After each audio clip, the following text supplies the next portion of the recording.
नमस्कार, बहुत बहुत स्वागत आप सभी का आपके प्रोग्राम कहानी गुरसिक्की में। मैं हूं सौरभ शर्मा, आपके साथ चारों मेहमान स्टूडियो में हैं। हर्षवर्धन त्रिपाठी जी, विजय त्रिवेदी जी, प्रोफेसर संगीत रागी जी और समीर चौगांवकर जी, बहुत बहुत स्वागत सर आप सभी का। आज बहुत बड़ी खबरें हमारे पास आपको बताने की और उनके पीछे की कहानियां मेहमान आपको आप बताएंगे। पहले तो जो SIR की ड्राइव चल रही है, स्पेशल इंटेंसिव रिवीजन की, चुनाव आयोग की वोटर लिस्ट को शुद्ध करने की, उसका आज आखिरी दिन है। लेकिन चुनाव आयोग SIR की डेडलाइन बढ़ा भी सकता है। चुनाव आयोग की तरफ से उत्तर प्रदेश और बंगाल के वोटर्स की लिस्ट मांगी गई है और चुनाव आयोग की आज की एक हाई लेवल रिव्यू मीटिंग हुई है, जिसमें SIR की डेट को लेकर के फैसला हो सकता है। ये डेट हो सकता है 1 हफ्ता, 10 दिन, 15 दिन आगे कर दी जाए। इसकी वजह भी आपको बताता हूं। ज्यादातर राज्यों में वैसे 99% SIR का काम पूरा हो चुका है, मतलब फॉर्म बट के वापस भी आ गए हैं। 99% तक काम पूरा हो गया है। लेकिन उत्तर प्रदेश में जो मुख्य निर्वाचन अधिकारी हैं, उन्होंने SIR के लिए 14 दिनों की और मोहलत मांगी है दिल्ली में चुनाव आयोग से। इसको लेकर के आज फैसला होना है। यूपी के मुख्य चुनाव अधिकारी की तरफ से यह मांग की गई है कि हमको 15 दिन और दिए जाएं। चुनाव आयोग उत्तर प्रदेश में 25 दिसंबर तक वेरिफिकेशन के लिए वक्त दे सकता है, क्योंकि आज तारीख हो गई 11, आज अंतिम दिन थी, तो 14 दिन और आगे बढ़ सकती है। दरअसल हुआ यह है कि उत्तर प्रदेश में करीब 2 करोड़ 91 लाख फॉर्म अभी जमा नहीं हुए हैं। फिर सुनिएगा, यह आंकड़ा बहुत बड़ा आंकड़ा है। 2 करोड़ 91 लाख फॉर्म अभी भर के वापस नहीं आए हैं चुनाव आयोग के पास। मतलब ये फॉर्म, अब इनमें हर तरीके का मतदाता हो सकता है, वोटर हो सकता है जो पुरानी लिस्ट में था, हो सकता है वो अब ना हो, मृत हो सकता है वो शिफ्ट हो गया हो सकता है डुप्लीकेट वोटर हो सकता है कि कई लोगों ने फॉर्म ही ना भर के वापस भेजे हो किसी वजह से, उसमें घुसपैठिए भी हो सकते हैं, जो भी बात हो। लेकिन लगभग 3 करोड़ लोगों का अभी तक फॉर्म भर के वापस नहीं आया। इसीलिए उत्तर प्रदेश में इस ड्राइव के लिए 2 हफ्ते और मांगे गए हैं। SIR में वेरिफिकेशन के लिए पहले लास्ट डेट 4 दिसंबर थी, फिर 1 दिसंबर को इसे बढ़ा करके 11 तारीख आज तक के लिए कर दिया गया। लेकिन यूपी, बंगाल समेत कई राज्यों में SIR का काम अभी बाकी है और इसको लेकर वेरिफिकेशन की तारीख बढ़ाकर 25 दिसंबर तक की जा सकती है। उत्तर प्रदेश में 2 करोड़ 91 लाख फॉर्म जो नहीं मिले हैं, उसके लिए 2 सप्ताह का वक्त दिया जा सकता है और दिया जाना चाहिए। यूपी के मुख्य निर्वाचन अधिकारी नवदीप रिणवा, उनका कहना है कि उत्तर प्रदेश में SIR का काम वैसे 99% खत्म हो गया है, लेकिन अभी भी 2 करोड़ 91 लाख फॉर्म जमा नहीं हुए हैं। अभी केवल 5 कैटेगरी के लोगों का फॉर्म जमा नहीं हो पाया। ये जान लीजिए कौन लोग हैं जिनका फॉर्म नहीं आया। पहला, ऐसे लोगों का ग्रुप जिनकी मृत्यु हो गई है, जिनका पुरानी वोटर लिस्ट में नाम था, अब वो नहीं है। यह संख्या है 45,95,000, मोटा मोटा 40 लाख लोग। दूसरा, वो लोग हैं जो एक स्थान छोड़कर दूसरे स्थान पर स्थायी रूप से शिफ्ट हो गए हैं। यह संख्या बहुत ज्यादा है, 1 करोड़ 27 लाख। तो सबसे बड़ी संख्या इन्हीं की है, स्थानांतरित लोगों की, 1 करोड़ 27 लाख। तीसरी कैटेगरी, जो पहले से कहीं और मतदाता हैं, उनका नाम जो है वो वापस नहीं आया। ऐसे 23,69,000 मतदाता जो है, वो जो डुप्लीकेट वोटर हैं वो हैं। और चौथी कैटेगरी है 84,73,000 लोगों की। ये वो लोग हैं जिनको चुनाव आयोग के BLO को जिनका पता नहीं मिला, जो गए लेकिन मिले ही नहीं, ऐसे लोग अनुपस्थित कैटेगरी में डाला गया है। 5वां, जिन्होंने किन्हीं वजहों से सिग्नेचर करके फॉर्म वापस नहीं लौटाए, ऐसे 9,57,000 लोग हैं। अब इसमें यूपी में घुसपैठ पर लगाम लगाने के लिए ऑपरेशन टॉर्च भी इस वक्त जारी है। और आपने देखा होगा कि पश्चिम बंगाल में भी SIR का असर हुआ था, तो यहां पर जो भी लोग जो है घुसपैठिए मान लीजिए हैं, तो उन्होंने फॉर्म हो सकता है नहीं भरा हो। यूपी के 17 शहरों में पुलिस की वेरिफिकेशन ड्राइव चल रही है और हमने आपको बताया था मेरठ में 6,500 संदिग्धों की पहचान हो गई है, वाराणसी में 500 संदिग्ध जो है उनकी पहचान हो चुकी है। लेकिन यह बहुत बड़ा आंकड़ा है, 2 करोड़ 91 लाख फॉर्म भर के उत्तर प्रदेश में वापस ना आना। अब इसमें मैं आपको बता दूं, 15 दिन जो मांगे गए, पहले इसकी आप तुलना बिहार से कीजिए। बिहार में कितने नाम कटे थे? 65 लाख नाम कटे थे। तो इतना हंगामा हुआ था हमारे देश में, सुप्रीम कोर्ट चले गए थे लोग। यहां तो 2 करोड़ 91 लाख, लगभग 3 करोड़ लोगों का मामला है। अब स्थानांतरित जो हो गए, तो इनकी तो पहचान हो गई होगी कि भाई ये वोटर यहां नहीं, यहां रहता है। तो इसमें से 1 करोड़ 27 लाख तो आप जेन्युइनली मान लीजिए कि वो लोग अलग हो गए। मृत संख्या भी कंफर्म हुई होगी, तो 46 लाख वो भी आप मान लीजिए। डुप्लीकेट, इनका भी पता चल गया होगा कि इसका यहां भी वोट है, यहां भी वोट है, तो वो भी, इसमें कोई गड़बड़ी की आशंका नहीं दिखाई देती है। बचे 2 कैटेगरी के लोग, एक जो मिले नहीं, वो है लगभग 85 लाख, और 10-9.5 लाख मान लीजिए वो लोग जिनका फॉर्म भर के वापस अपने आप ही आया ही नहीं है। तो ये 85 और 9, 95 लाख के करीब लोग हैं। मतलब ऑलमोस्ट 1 करोड़ वोटर जो है उस तक पहुंचना बाकी है। या वो डाउटफुल है, उसका पता नहीं है कि ये घुसपैठिया है या क्या है, या इसका फॉर्म भर के वापस क्यों नहीं आया। अब देखते हैं कि ये जो है बात कहां तक पहुंचेगी। अब देखिए, इस पर समाजवादी पार्टी ने एक नया सियासी रंग इसको देना शुरू कर दिया। अखिलेश यादव आरोप लगा रहे हैं कि ये SIR नहीं NRC हो रहा है।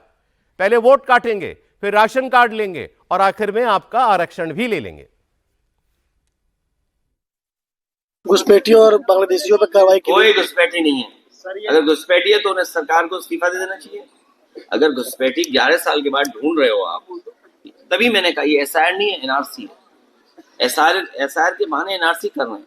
अभी उनको निकाल लें, बाद में हमें PDA वालों को निकाल देंगे। PDA वाले भी याद रखें, जब वोट नहीं बनेगा तो आपका राशन कार्ड गया, फिर आरक्षण छीन लेंगे। कल ही आपने देखा हुआ लोकसभा में जब वाइस चांसलर के अपॉइंटमेंट में कितना बीजेपी उछल रही थी। वाइस चांसलर कौन अपॉइंट हो रहे हैं और वो किसको अपॉइंट कर रहे हैं? तो आरक्षण छीना जा रहा है आपका, महंगाई बढ़ाई जा रही है। अब अखिलेश जी ने वही बात कर दी जो बिहार में कही जा रही थी कि ये राशन कार्ड का तुम्हारा काटेंगे, वोट काटेंगे, फिर तुम्हारा आरक्षण छीन लेंगे। भाई नहीं चला बिहार में ये कार्ड, लेकिन अखिलेश जी उसको यूपी में फिर चलाना चाह रहे हैं। अब देखिए इसमें क्या होता है। लेकिन हाँ, ये जो लगभग 3 करोड़ वाला मामला है, जिनका वोटरों का पता नहीं है, या मतलब जिनका नाम कट सकते हैं, ये बहुत बड़ी संख्या है। अब इसको ठीक है अपोजिशन मुद्दा बनाएगा? नहीं, मुझे लगता है कि छोटी संख्या भी हो तो हफ्ते 10 दिन बढ़ा देने में कौन सा ऐसा पहाड़ टूटा जा रहा है। और इसकी चर्चा तो हम लोग पहले दिन से कर रहे हैं कि इसको ठीक से करना है, इसमें यह नहीं करना है। और नहीं हो सकता है ऐसा गलत है। इसी समय सीमा में बिहार में हुआ तो नहीं हो सकता, ये कहने वाले लोग अफवाह फैला रहे हैं। लेकिन क्या इसकी समय सीमा थोड़ी बढ़ा दें और सहूलियत हो जाए तो इसमें क्या बुराई है? भाई लोकतंत्र इसी के लिए तो होता है ना कि जनता को थोड़ी सहूलियत हो जाए। ये नेताओं की सहूलियत की नहीं है, चुनाव की सहूलियत की नहीं। और अगर BLOs को लग रहा है कि उनको कोई असिस्टेंट चाहिए, कोई मददगार चाहिए, कहीं कोई जरूरत हो तो दी जाए। लेकिन जब हम यूपी के संदर्भ में कहते हैं कि बहुत बड़ी संख्या है, तो यूपी में विद इन स्टेट माइग्रेशन मुझे लगता है कि गजब हुआ होगा। विद इन स्टेट, इसको आप समझिए। जो मैं विद इन स्टेट कह रहा हूं इसलिए क्योंकि उत्तर प्रदेश के 2 बड़े जिले, अब और तो आप उसको सब जिला कह लीजिए, लेकिन 3 तो बड़े हो गए और अब मेरठ तक तो चला गया। तो जो लोग उधर से आए तो NCR रीजन में जो लोग आ गए तो उनका विद इन स्टेट हो गया। दूसरा, जो लोग यहां से निकल के आगे चले गए, दिल्ली चले गए या यूपी से निकल के फरीदाबाद चले गए, गुरुग्राम चले गए या मुंबई चले गए, वो है। तो वो संख्या बहुत बड़ी है। और चूंकि वो संख्या बहुत बड़ी है तो हो सकता है कि जो 1 करोड़ कितना सबसे ज्यादा वाला जो नंबर था वो नंबर दुरुस्त हो। मैं इसमें एक 10-5 लाख होंगे जो हो सकता है कि एक प्रोपोर्शन दे देता हूं, अंदाजा लगेगा। फिर आपकी बात सही, मुझे ये लगा कि ये बताना चाहिए। आबादी कंपेयर करते हैं, फिर कंपेयर करते हैं कितने लाख नाम बिहार में कटे थे और यूपी में कितने कट सकते हैं। तो बिहार में 7.5 करोड़ वोटर था मोटा मोटा, और यूपी में कितना वोटर है? 15 करोड़ 44 लाख। आप लगभग दुगना मान लीजिए कि जितना वोटर बिहार में था उससे दुगना वोटर उत्तर प्रदेश के अंदर है। वहां कटे 65 लाख। तो अगर अनुपात ही देखें तो अनुपात से भी बहुत ज्यादा है ये। मतलब मोटा 1 करोड़ 30 लाख, 1.5 करोड़ मान लीजिए। 1.5 करोड़ उस अनुपात में अगर माने तो कटना चाहिए था। यहां मामला है 3 करोड़ का। तो आप कह रहे हैं कि बिहार से ज्यादा माइग्रेशन, बिहार से ज्यादा फर्क बताता हूं। वोटर दूसरी जगह पर। बड़ा अच्छा सवाल है। हाँ। बिहार के लोग जो माइग्रेट किए एक पीढ़ी के बाद, उसमें से कितने लोग वहां जाके वोट कर रहे हैं? मतलब इसको समझिए थोड़ा।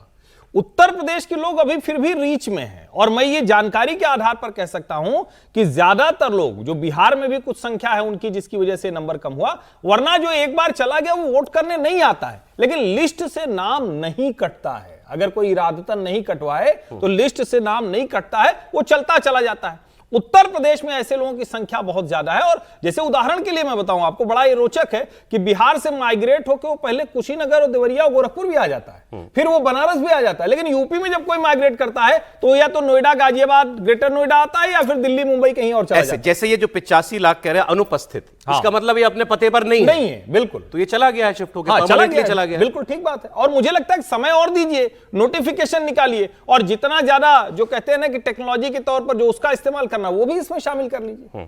सर बिल्कुल ठीक बात है। एक तो मुझे ये समझ नहीं आया, आपने कहा कि 99% काम पूरा हो गया है, तो ये 3 करोड़ लोगों के फॉर्म नहीं आए तो 99% कैसे होता है? 15 करोड़ वोटर में से 3 करोड़ लोगों के नाम वापस नहीं आए, फॉर्म नहीं आए, तो ये कौन सी मैथमेटिक्स है? मुझे तो कम आती है गणित, लेकिन ये नहीं पता मुझे क्या है, वो तो अलग इशू है। लेकिन 3 करोड़ लोगों के नाम गायब हैं, और यदि आबादी के हिसाब से देखें तो भी वो 15% लोग ये हैं। 3 करोड़ टोटल वोटर का कितना परसेंट है सर मालूम? 19%। हाँ वही तो करो, 20% हो गया ना, मैं अंदाजन 20% का, 19% का, और आबादी के हिसाब से देखें तो भी 15% है। तो 15% जो लोग, या वोटर के हिसाब से देखें तो 20% लोग के नाम नहीं आए, तो 99% क्या होता है? मुझे पता नहीं कैसे मैथमेटिक्स सही है, पहली बात। दूसरी बात, इसमें तो कोई विवाद ही नहीं होना चाहिए कि टाइम बढ़ा देने में, क्योंकि कल चुनाव होने वाले नहीं है, चुनाव भी अभी दूर हैं, तो वो अच्छा है कि बेहतर काम हो जाए। बिहार और उत्तर प्रदेश में एक फ़र्क है जो हर्षवर्धन जी ने समझाया ठीक से, कि यहाँ इंटर स्टेट माइग्रेशन भी काफ़ी होता है। लोग यूपी में एक जगह से दूसरी जगह जाते हैं। दूसरी जगह जाते हैं, क्योंकि वो अलग अलग शहरों में बहुत सारा काम हो रहा है। अनएम्प्लॉयमेंट की या प्रोडक्टिविटी की स्थिति बिहार जैसी नहीं है, तो वो एक बड़ा काम हो रहा है। एक जो जानकारी मुझे मिली, क्योंकि बहुत सारे लोग इधर से दिल्ली से भी अब नोएडा शिफ्ट हुए हैं, बड़े जो लोग हैं, तो उसमें क्या हुआ कि दिल्ली, इन्होंने 2003 का के पहले का वो मांगा है SIR के लिए, कि 2003 से पहले आप कहाँ वोटर थे या क्या वोट दिया था, तो वो एड्रेस मांगना, वो उसके प्रूफ मांगना थोड़ा सा मुश्किल हो रहा है लोगों के लिए। मैं ऐसे बहुत सारे लोगों को जानता हूँ जिन्होंने मुझे भी कहा कि सर इस पर क्या कर सकते हैं, कि मान लीजिए आप दिल्ली में रह रहे थे, तो 2003 के पहले आपने कब वोट दिया था, उसका नंबर कहाँ, किस एड्रेस पर रहे, वो सब चीज़ों को निकालना थोड़ा सा मुश्किल हो रहा है। वो घुसपैठिए नहीं है, मतलब नहीं तो उनको वो तो 13 कागजात मांगे, उसमें से कुछ दिखाना है। नहीं, वो कागजात नहीं, उनको चाहिए 2003 के पहले वोटर क्या थे। अब जो लोग सर किराए पर रहते हैं, मजदूर मतलब नौकरी कर रहे हैं, न उनके पास घर का मकान होता है, न बिजली का वो होता है, न पानी का होता है, बहुत सारी चीज़ें हैं ना, बैंक्स के भी वो नहीं होते, तो वो सब है। लेकिन मुझे लगता है इस पर काम करके आगे बढ़ाना चाहिए, और 15 दिन का समय भी मिले तो वो ठीक है कि उस पर एक चीज मैं बताना चाहता हूं आपको क्योंकि ये संख्या इतनी बड़ी है तो ऑपोजिशन बोलेगा, जैसे अभी अखिलेश जी ने कह दिया ये तो NRC हो रहा है इसके नाम पर। एक बार जरा प्रोसीजर समझ लेते हैं, कैसे ये काम किया कैसे जा रहा है। मैं आपको अपना उदाहरण देता हूं इसमें। मैंने नहीं, मेरे दिल्ली में नहीं हो रही है ड्राइव, तो मेरे पास नहीं आया फॉर्म, लेकिन जहां यूपी में जहां से मेरी फैमिली आती है वहां फॉर्म गया, मेरे माता पिता के पास फॉर्म गया। आप सोचिए वो फॉर्म पहले तो प्री फिल्ड होता है, मतलब जिस वोटर का फॉर्म है उसके नाम के साथ जा रहा है, फॉर्म में ऑलरेडी उसका नाम पता मेंशन्ड है, उसका एपिक नंबर मेंशन्ड है, तो हर टारगेटेड आदमी के पास उसी का फॉर्म पहुंच रहा है। एक ये बहुत बड़ी बात है। आप सोचिए कितने फॉर्म छपे होंगे ऐसे। उसकी 2-2 कॉपी आती हैं, एक कॉपी जब आप भर के दे देते हैं तो वो अपने पास रख लेते हैं BLO, और दूसरी कॉपी वो वोटर के पास जो है वो रह जाती है। फिर जैसे वहां आया तो फॉर्म आए, तो अब ठीक हमारा भी फॉर्म गया, मैं हालांकि दिल्ली का वोटर हूं लेकिन मेरा भी फॉर्म वहां पहुंचा क्योंकि पहले मेरा वोट था वहां पर, तो उस पर हमारे घर से बता दिया गया कि साहब ये यहां नहीं रहते। अब वो मेंशन किया गया उस फॉर्म पर, मेरे नाम के फॉर्म पर, कि ये व्यक्ति यहां अब नहीं रहता और अब ये दिल्ली में रहता है। तो ये ऐसा नहीं है कि कोई हवाबाजी में काम हो रहा है, मतलब काफी डेडिकेशन के साथ इस काम को किया जा रहा है। लेकिन फिर भी क्योंकि लगभग 2-3 करोड़ लोगों का मामला नाम कटने का है, आपको लगता है इसमें फाउल प्ले का शोर मचाया जाएगा? मैं एक जोड़ देना चाहता हूँ। मैं रात के करीब 11 बजे लौट रहा था और 11 बजे BLO का फोन आया, महिला BLO। उन्होंने कहा आपके पिताजी का नाम मैच नहीं कर रहा है, एक जगह शर्मा लिखा हुआ है, जो पीछे वाला था उसमें कुमार लिखा हुआ था, तो आधार कार्ड में जो है हम उसी का नाम डाल रहे हैं। मैंने कहा हाँ आधार कार्ड करेक्टेड है। कहा कि पैन कार्ड से भी हमने मिला करके देखा है, आप में वही है। तो इस लेवल पर काम कर रहा है। मेरी पत्नी का, उन्होंने कहा कि आपके पिताजी का नाम लिखा नहीं हुआ है, तो आप नाम बताइए पिताजी का नाम, या फिर आधार कार्ड की आप कॉपी वहाँ से हमको भेज दीजिए, उस अनुसार से हम करेक्शन कर लेंगे। तो जिसे आप कह रहे हैं ना, बहुत गंभीरता से हो रहा है ये काम। दूसरी बात, जिसे कह रहे थे कि भाई SIR फॉर्म वितरित कर देना, उसका एक स्टेज है, दूसरा स्टेज है उनको भर करके ले लेना। अब उसी स्टेज की प्रक्रिया में ये जो आप देख रहे हैं ना कि 45 लाख जो मृत्यु वाला है, वो काम तो उसको तो आप अपने डेटा से हटाएंगे ना, वो काम तो पूरा हुआ काम है ना, क्योंकि उनको पता है कि इनके बारे में सूचना आ गई है कि डेड है। तो जो 19% आपने लिखा है उसमें से उस डेटा को आप हटा दीजिए। फिर जो है वो इंटर स्टेट माइग्रेशन या हाँ, उसको आप हटाइए, उसको भी हटाइए। जो बिहार के अंदर बहुत, अमित शाह जी ने एक बड़ा स्पष्ट कहा, ये जो 42 लाख लोग फॉर्म नहीं लौटाए, वो कौन लोग थे? अब चुनाव आयोग तो कहेगा कि नहीं ये घुसपैठिया थे, क्योंकि आपने उसको अधिकार नहीं दिया है ना तय करने का कि ये घुसपैठिया है या नहीं है। चुनाव आयोग तो ये कह रहा है कि भाई आपके पास डॉक्यूमेंट है वो हमसे कंफर्म कर दिए। और यहां भी मैं आपको बात कर रहा हूं, यहां सिर्फ उसमें इतना लिखा हुआ है, मैंने भी फॉर्म भरा हूं, मैं उत्तर प्रदेश का ही रहने वाला बासिंदा हूं अभी, कि 2003 में आपका एपिक नंबर क्या था। फिर जो हमारी सोसाइटी का था, सोसाइटी ने हमको डेटा दे दिया, बाकी के बगल के हमने पार्षद थे उन्होंने डेटा दे दिया। वो चुनाव उस समय का लिस्ट जो है वो सब पॉलिटिकल पार्टियों के पास होता है, वो देता रहता है। से हो रही है ना पूरी ड्राइव, बहुत ही सेफ तरीके से। और अच्छा, एक अंतिम बात कह दूं, यदि ये मान लेते हैं कि ये एनआरसी ही हो रहा है, फिर भी आपको क्या परेशानी है? देश में आप यही चाहते हैं ना कि जो लोग यहाँ के नागरिक हैं वही वोट करें, सब कोई तो यही चाहता है। होना चाहिए, होना चाहिए। अच्छा, आप चलिए घुसपैठियों वाली बात समीर जी में आ रहा हूं, फिर आप ये इस पर भी टिप्पणी कीजिएगा। आप जैसे अखिलेश जी ने कहा एनआरसी हो रहा है, एनआरसी का मतलब क्या? आपके देश के बाशिंदे की, नागरिक की पहचान की, ये हमारा यहाँ का मतलब सिटीजन है, ये भारत का नागरिक नहीं है, ये पहचान। अभी आपने कहा बिहार में इतने लाख फॉर्म नहीं आए, तो हो सकता है उसमें वो घुसपैठिए हूं, हालांकि कोई घुसपैठिए के नाम से कोई कॉलम नहीं है एसआईआर ड्राइव के अंदर। यूपी में भी 9.5 लाख फॉर्म जो है वापस नहीं आए हैं भर के, मतलब फॉर्म गया है, किसी के नाम के साथ, नाम पते के साथ फॉर्म गया है, उसने भर के नहीं लौटाया। कोई अपना वोट अपने आप ही क्यों कटवाना चाहेगा? सोचिए इस बात को। मैं एक आम शहरी हूं, मेरे पास फॉर्म आ गया, मैं भर के क्यों नहीं दूंगा? नहीं, इसमें एक चांस हो सकता है ना कि आप चले गए हैं दूसरी जगह, उसका कंफर्मेशन नहीं हुआ है, तो आपको क्या जरूरत है कि आप फालतू की एक्सरसाइज करें ये वाली कि मैं फॉर्म भर के दूंगा? नहीं सर, वो तो सारी कैटेगरी अलग है, स्थानांतरित, अनुपस्थित, मान लो सब अलग कैटेगरी है, उसमें शामिल ही नहीं। ये वो फॉर्म है जो दिए गए हैं हाथ में। बहुत से और लोगों के दो भी तो बन जाते हैं ना। चलिए वो भी सही, वो भी वो फिर नहीं देते हैं, उनको कंफ्यूजन है। लेकिन है ना, कई लोग ये नहीं दे रहे हैं। ये लोग कह रहा है कि उसको भी दे जाइए। नहीं, आप एक जो रखना है वो सर बात आगे करता हूं बात आपसे। अब ये घुसपैठियों वाली बात कर लेते हैं, क्योंकि साथ साथ ये ड्राइव चल रही है उत्तर प्रदेश में। आपको बात सुनाता हूं लखनऊ के मेयर की, सुषमा खरकवाल की। ये लगातार जा रही है झुग्गी बस्तियों में, अलग अलग जगहों पर अपने इलाके में, और पता कर रही है, कागज मांग रही है, जांच रही है सब। इन्होंने एक बहुत इंपॉर्टेंट बात कही। इन्होंने कहा कि मैं जहां भी झुग्गियों में जा रही हूं, वहां ज्यादातर लोग कहते हैं हम आसाम से आए, ज्यादातर लोग कह रहे हैं हम आसाम से आए, और यहां रह रहे हैं तो इनके पास कोई वैध कागज वगैरह नहीं, अवैध तरीके से झुग्गियों में रह रहे हैं। आसाम का क्या एंगल है, समझेंगे, बात सुनिए। अब इनका आधार चेक करिए, आधार इनके बने हैं, वो आधार नकली है या असली है, ये चेक करना बहुत जरूरी है। ये बहुत जरूरी है। मुझे लगता है कि पूरे लखनऊ शहर में जहां जहां मैंने जांच की है, बबरेटा गांव ही बताते हैं। तो बबरेटा गांव के जब मैंने गूगल सर्च किया तो बहुत बड़ी जनसंख्या नहीं है, बॉर्डर पे लगा छोटा सा गांव है, लेकिन वहीं का सब आधार बन के सब आधार बन करके यहाँ आए, तो इसकी जांच करना बहुत जरूरी है। तो ये आसाम का एंगल भी समझेंगे, लेकिन पहले समीर जी वो अखिलेश जी की शंका का जवाब तो दे दीजिए। वो कह रहे हैं एनआरसी हो रहा है, ये तो तुम घुसपैठियों के नाम पे नागरिकों को परेशान कर रहे हो। देखिए, मुझे लगता है अखिलेश यादव उसी जबान पे बात कर रहे हैं जिस जबान पे ममता बनर्जी बोल रही है, जिस जबान पे राहुल गांधी और तेजस्वी यादव बोलते रहे, और विपक्ष का गठबंधन, इंडिया गठबंधन जो बोलता रहा है कि भाई इस आधार पर आपका राशन कार्ड ले लिया जाएगा, फिर आपकी नागरिकता ले ली जाएगी, फिर आपको देश के बाहर धक्के मार के भगा दिया जाएगा। तो ये जो ममता बनर्जी ने शुरुआत किया था बंगाल के अंदर कि भाई आपके नागरिकता लेने की कोशिश की जा रही है, आपको घुसपैठिया बता दिया जाएगा, जो डर का माहौल ममता बनर्जी बंगाल में बनाना चाहती है, वही डर का माहौल अखिलेश यादव उत्तर प्रदेश में बनाना चाहता है। और उसकी कोशिश राहुल गांधी और तेजस्वी ने बिहार में की थी, जो चल नहीं पाई। तो मुझे लगता है कि बिहार का परिणाम देखने के बाद, बिहार में जिस तरीके से एसआईआर हुआ है, उसके बाद कम से कम अखिलेश यादव को बिहार में इस तरह की बात का जिक्र नहीं करना था, उन्हें बचना चाहिए था उसके बाद। लेकिन वो भी उसी रास्ते पर चल रहे हैं जिस रास्ते पर उनके बड़े नेता चल रहे हैं।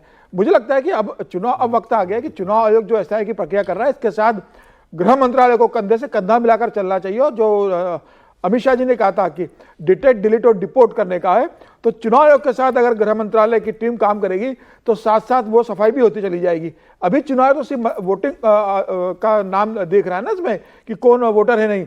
अगर गृह मंत्रालय चुनाव आयोग के साथ इसी एसआईआर के अंदर पार्टिसिपेट करे तो मुझे लगता है कि लगे हाथ तो डिटेक्ट भी होंगे, चुनाव उनको वोटर लिस्ट डिलीट भी करेगा और गृह मंत्रालय ने डिपोर्ट भी कर देगा लगे हाथ।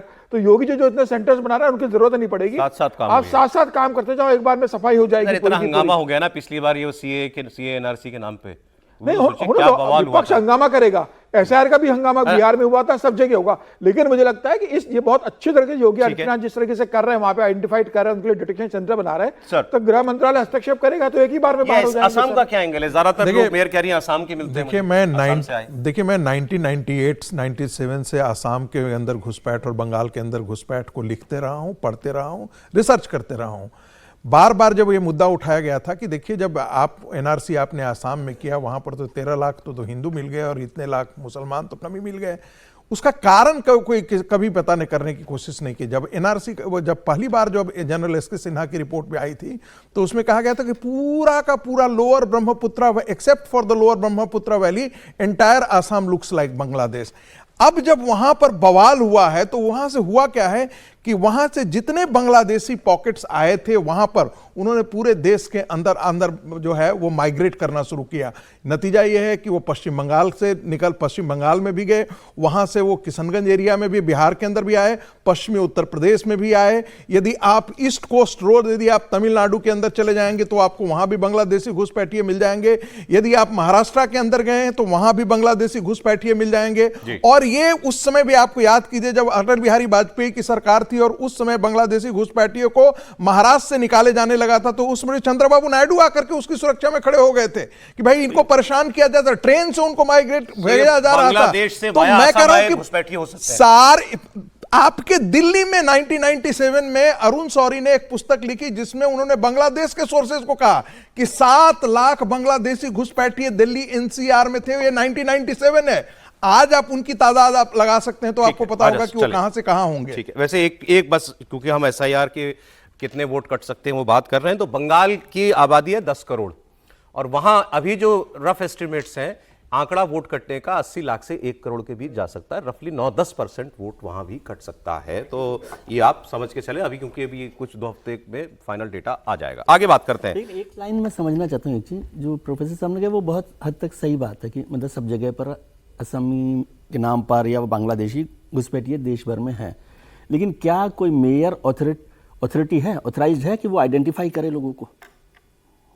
मैं ऐसी जानकारी के लिए पूछ रहा हूँ। आपने बात कही थी, लेकिन इसमें गलत क्या है? नहीं ये काम, अरे क्या गलत क्या? आप भी चले जाइए, आप करिए, पहचान ड्राइव चल रही है, पुलिस जा रही है, पुलिस करे ना, तो पुलिस के साथ ही पुलिस के साथ काम है वो करे ना। देखिए अब सर ये पॉलिटिकल इशू है, नहीं सीरियस इशू है। एक बीजेपी के साथ मेयर चली भी जा रही है, बीजेपी नहीं तो काम पुलिस का है ना, पुलिस करे। विजय जी मैं पूछ रहा हूं कि ये ऑथराइज्ड है कि नहीं है, मेरा केवल इतना सा सवाल है। विजय जी वो लखनऊ की मेयर है, उसको ये अधिकार है कि वो जाकर के पता तो इतना तो कर ही सकता है। ये नैतिक दायित्व तो बनता है मेयर का कि भाई हमारे प्रदेश के हमारे शहर में आकर के घुसपैठिए तो आकर के नहीं बच गए। मैं नहीं जानता ये किस हैसियत से जा रही हैं, लेकिन एक बात है कि मेयर के अलावा मैं बता रहा हूं, मैं आपको वजह दूसरी बता रहा हूं, क्योंकि जब पहले दिन गई थी तब इसी बातें आई थी सामने। पहले दिन जब ये गई थी तो एक प्राइवेट प्रॉपर्टी पर कब्जा कर रखे लोग रह रहे थे, उनको तो वो और वो साथ वो आदमी चल रहा था जिसकी जमीन थी। तो ये तो मेयर का काम है।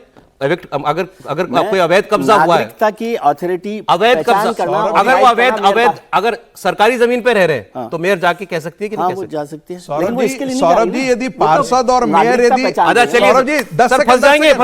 यदि मेयर और पार्षद इतने सेंसिटिव होते ना तो ये नौबत ही नहीं आ रही। चलिए आगे बढ़ते हैं सर। देखिए असल चीज यही है कि बिल्कुल ये अधिकार का मसला नहीं, ये जागरूकता का मसला है और हर जनप्रतिनिधि को अपने क्षेत्र में लगातार करना चाहिए। चलिए साहब, अब कल भी बहुत सारी बातें हुई संसद में, लोकसभा में अमित शाह जी का एसआईआर पर जो है जवाब आया। राहुल गांधी का भाषण उससे पहले हो चुका था और उन्होंने पॉइंटेडली राहुल गांधी के सवालों को उठा करके उनका जवाब दिया, लेकिन राहुल जी को जवाब मिला क्या? तो जवाब है नहीं।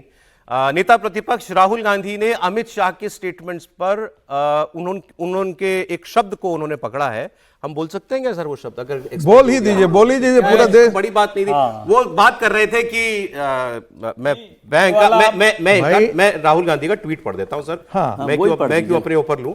राहुल गांधी ने ट्वीट किया है, अमित शाह का संसद में साला कहना वोट चोरी को लेकर उनकी घबराहट और बेईमानी को बेनकाब करता है। अब मैं आपको बयान भी वो सुनवा दूंगा कि कैसे और क्यों ये शब्द उनके मुंह से निकला था, और उन्होंने शायद खुद ही कहा कि इसको हटा दीजिए, इसको हटा दीजिएगा, एक्सपंज कर दीजिएगा। लेकिन राहुल गांधी ने कल पार्लियामेंट रात को भी जब पार्लियामेंट बर्खास्त हुई उसके बाद उन्होंने बोला कि मेरे जवाब नहीं आए। आज खुद फिर पहुंचे तो फिर उन्होंने ये बात की। राहुल गांधी सुना दें। थे कल अमित शाह जी गलत लैंग्वेज यूज कर दी, हाथ कांप रहे थे, आपने ये तो सब देखा होगा। अमित शाह जी ने गलत लैंग्वेज यूज की, लेकिन जिस तरह से उन्होंने कहा है मेंटली बहुत प्रेशर में है, दबाव में है, वो देखा कल पार्लियामेंट में, पूरे देश ने देखा। और जो मैंने बातें बोली हैं उसके बारे में उन्होंने कोई मतलब बात तो नहीं बोली, प्रूफ नहीं दिया। हमने पब्लिकली प्रेस कॉन्फ्रेंसेस में कहा है, मैंने डायरेक्टली चैलेंज किया उनको कि आ जाइए मैदान में, आ जाइए पार्लियामेंट में डिस्कस करते हैं, मेरे प्रेस कॉन्फ्रेंसेस को डिस्कस करते हैं। कोई जवाब नहीं मिला। तो रियलिटी तो आप जानते। अब साहब सुन लीजिए, अमित शाह ने कहा क्या था। वो राहुल गांधी ने जो सवाल पूछे थे तो उन्होंने वो ये कह रहे थे कि मैंने ये सब बातें कागज मंगाए कि भाई आपत्तियां आई हैं, जरा पता करें क्या प्रॉब्लम है, कि वो पहले कैसे, पहले कभी कमेटी थी क्या मुख्य चुनाव आयुक्त को चुनने के लिए, या सीसीटीवी की फुटेज क्यों डिलीट की जाती है, तो वो पुरानी व्यवस्थाएं भी निकाल के देख रहा था। वो बात कहते कहते उनके मुंह से कुछ निकला, सुनिए आप। चुनाव आयोग ने तो निर्णय कर दिया, मगर मैं भी साहब थोड़ा ज्यादा सोचता हूं। तो मैंने सोचा साला ये चुनाव आयोग कहता है कुछ नहीं हो रहा है, कुछ नहीं हो रहा है, तो ये लोग आरोप क्यों लगाए।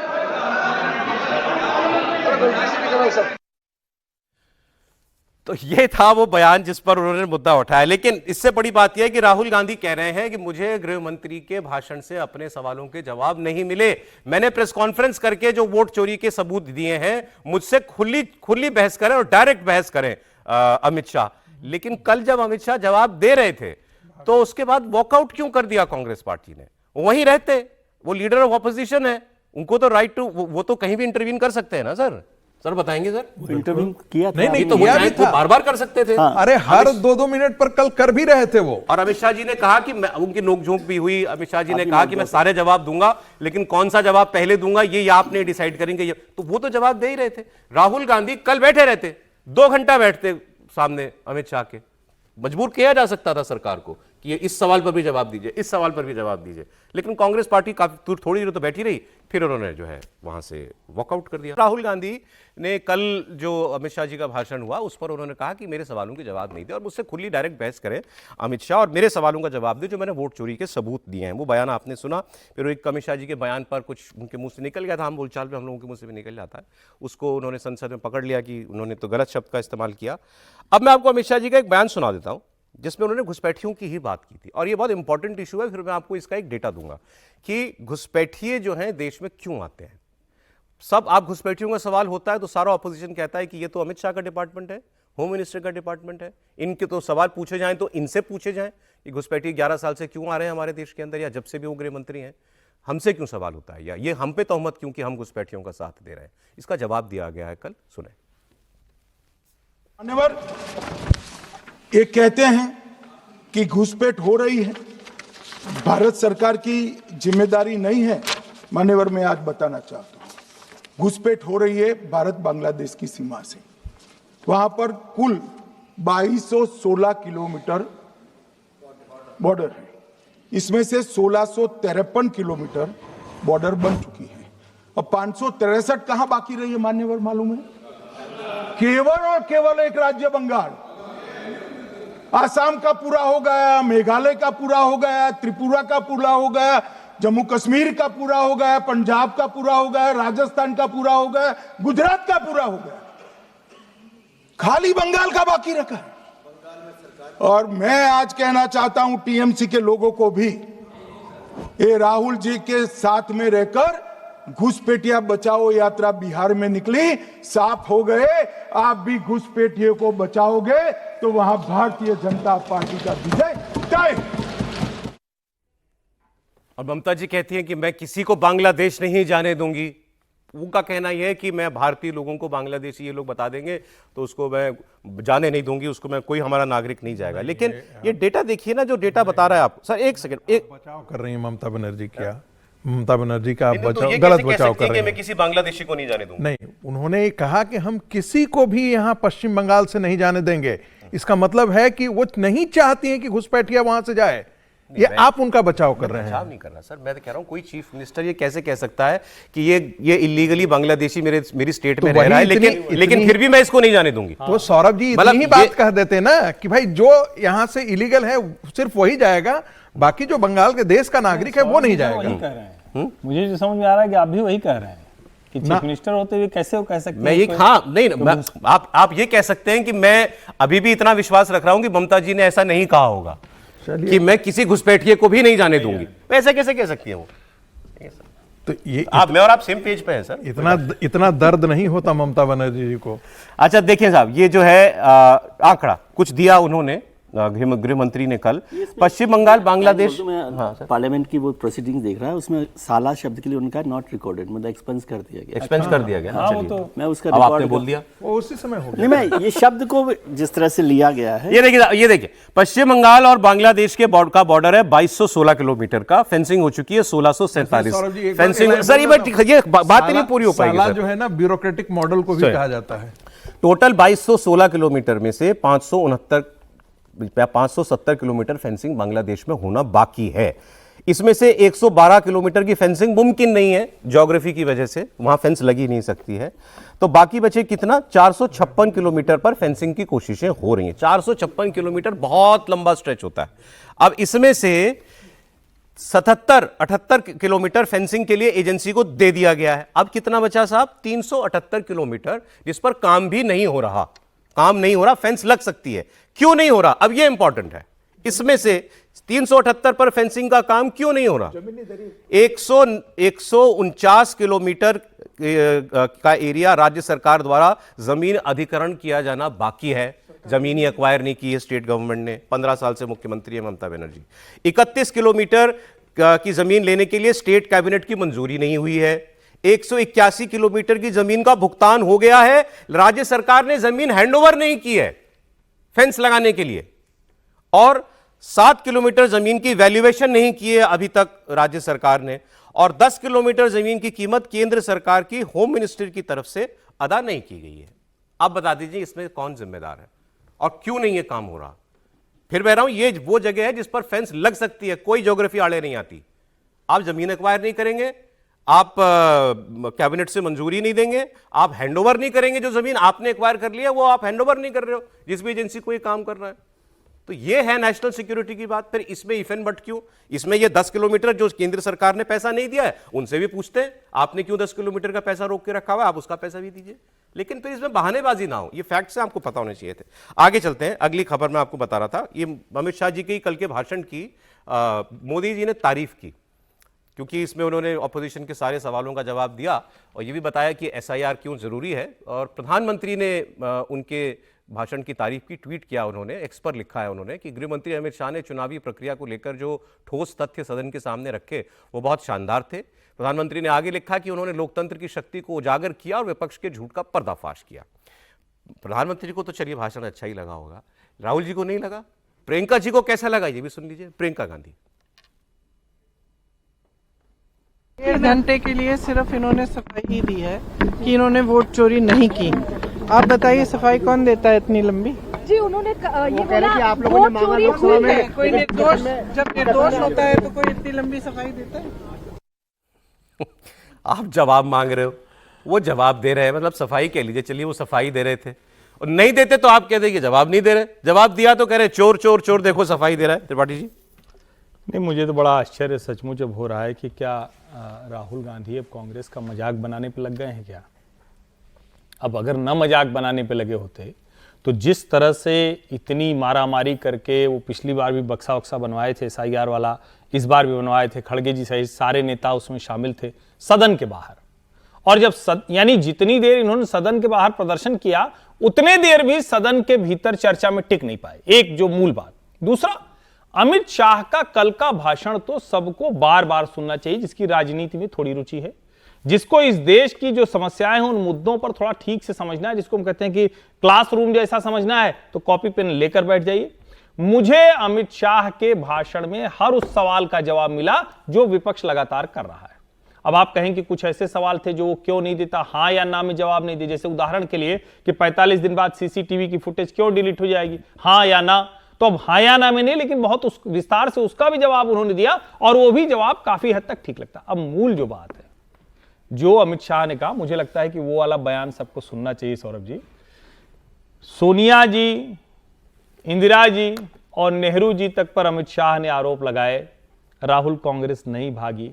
घुसपैठियों पर जैसे ही कहा, राहुल कांग्रेस भाग खड़ी हुई। और अमित शाह के शब्दों में कहें, अमित शाह ने कहा कि घुसपैठियों पर इतना बुरा लग गया, लेकिन वो चाहे 200 बार बायकॉट करें, हम तो एक भी घुसपैठिया देश में रहने नहीं देंगे। और इस मसले पर भी बार बार आ रहा था, जो फेंसिंग वाला कैसे आ जा रहा है, उस पर भी इतना स्पष्ट आंकड़ों के साथ गृह मंत्री का सदन में जवाब आया। मुझे लगता है कि इस पर भी अब विराम लगना चाहिए। हाँ, जवाबदेही केंद्र सरकार की अभी। राहुल गांधी के जो सवाल जो भी वो उठाते हैं उसके उत्तर थे, पॉइंटेड जवाब थे। हाँ बिल्कुल ठीक है। बिल्कुल। सर, आपको लगा?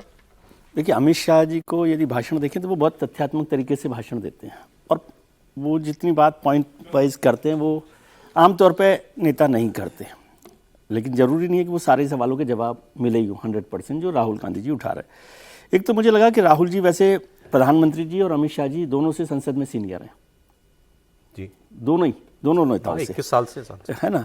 लेकिन वो जिस तरह से कल मुझे थोड़ी हैरानी हुई, विपक्ष के नेता भी हैं, सीनियर भी हैं, वो कह रहे थे मैंने जो प्रेस कॉन्फ्रेंस की थी उसको मैं चैलेंज दे रहा हूँ, उसका जवाब नहीं दूँ। तो शायद संसदीय व्यवस्था में उनको पता होगा कि संसद के बाहर जो बातें होती है उनका जवाब संसद में नहीं दिया जाता।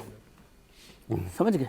मैं वैसे ही बता रहा हूँ। ठीक है। और दूसरी बात, उनको भाषण देने के लिए अनलिमिटेड टाइम था, वो सारे जो दूसरी बात, जिस एसआईआर पर उन्होंने सबसे बड़ा इशू बनाया, उस एसआईआर पर उन्होंने उस तरह से चर्चा नहीं की, कोई चर्चा उसमें राहुल जी ने नहीं की।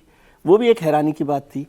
फिर जिस तरह से एक विपक्ष के नेता को प्रधानमंत्री, गृह मंत्री, होम मिनिस्टर, बड़े लोग होते हैं मतलब पद के हिसाब से, उनके साथ कैसे संसदीय शालीनता की बात, जिसका निशिकांत जी ने पहले जिक्र किया था, उन्होंने कॉल एंड शक्धर की किताब का जिक्र करते हुए संसदीय परंपराओं का हवाला दिया था कि कैसे विपक्ष के नेता को व्यवहार करना चाहिए, तो वो उससे अलग है।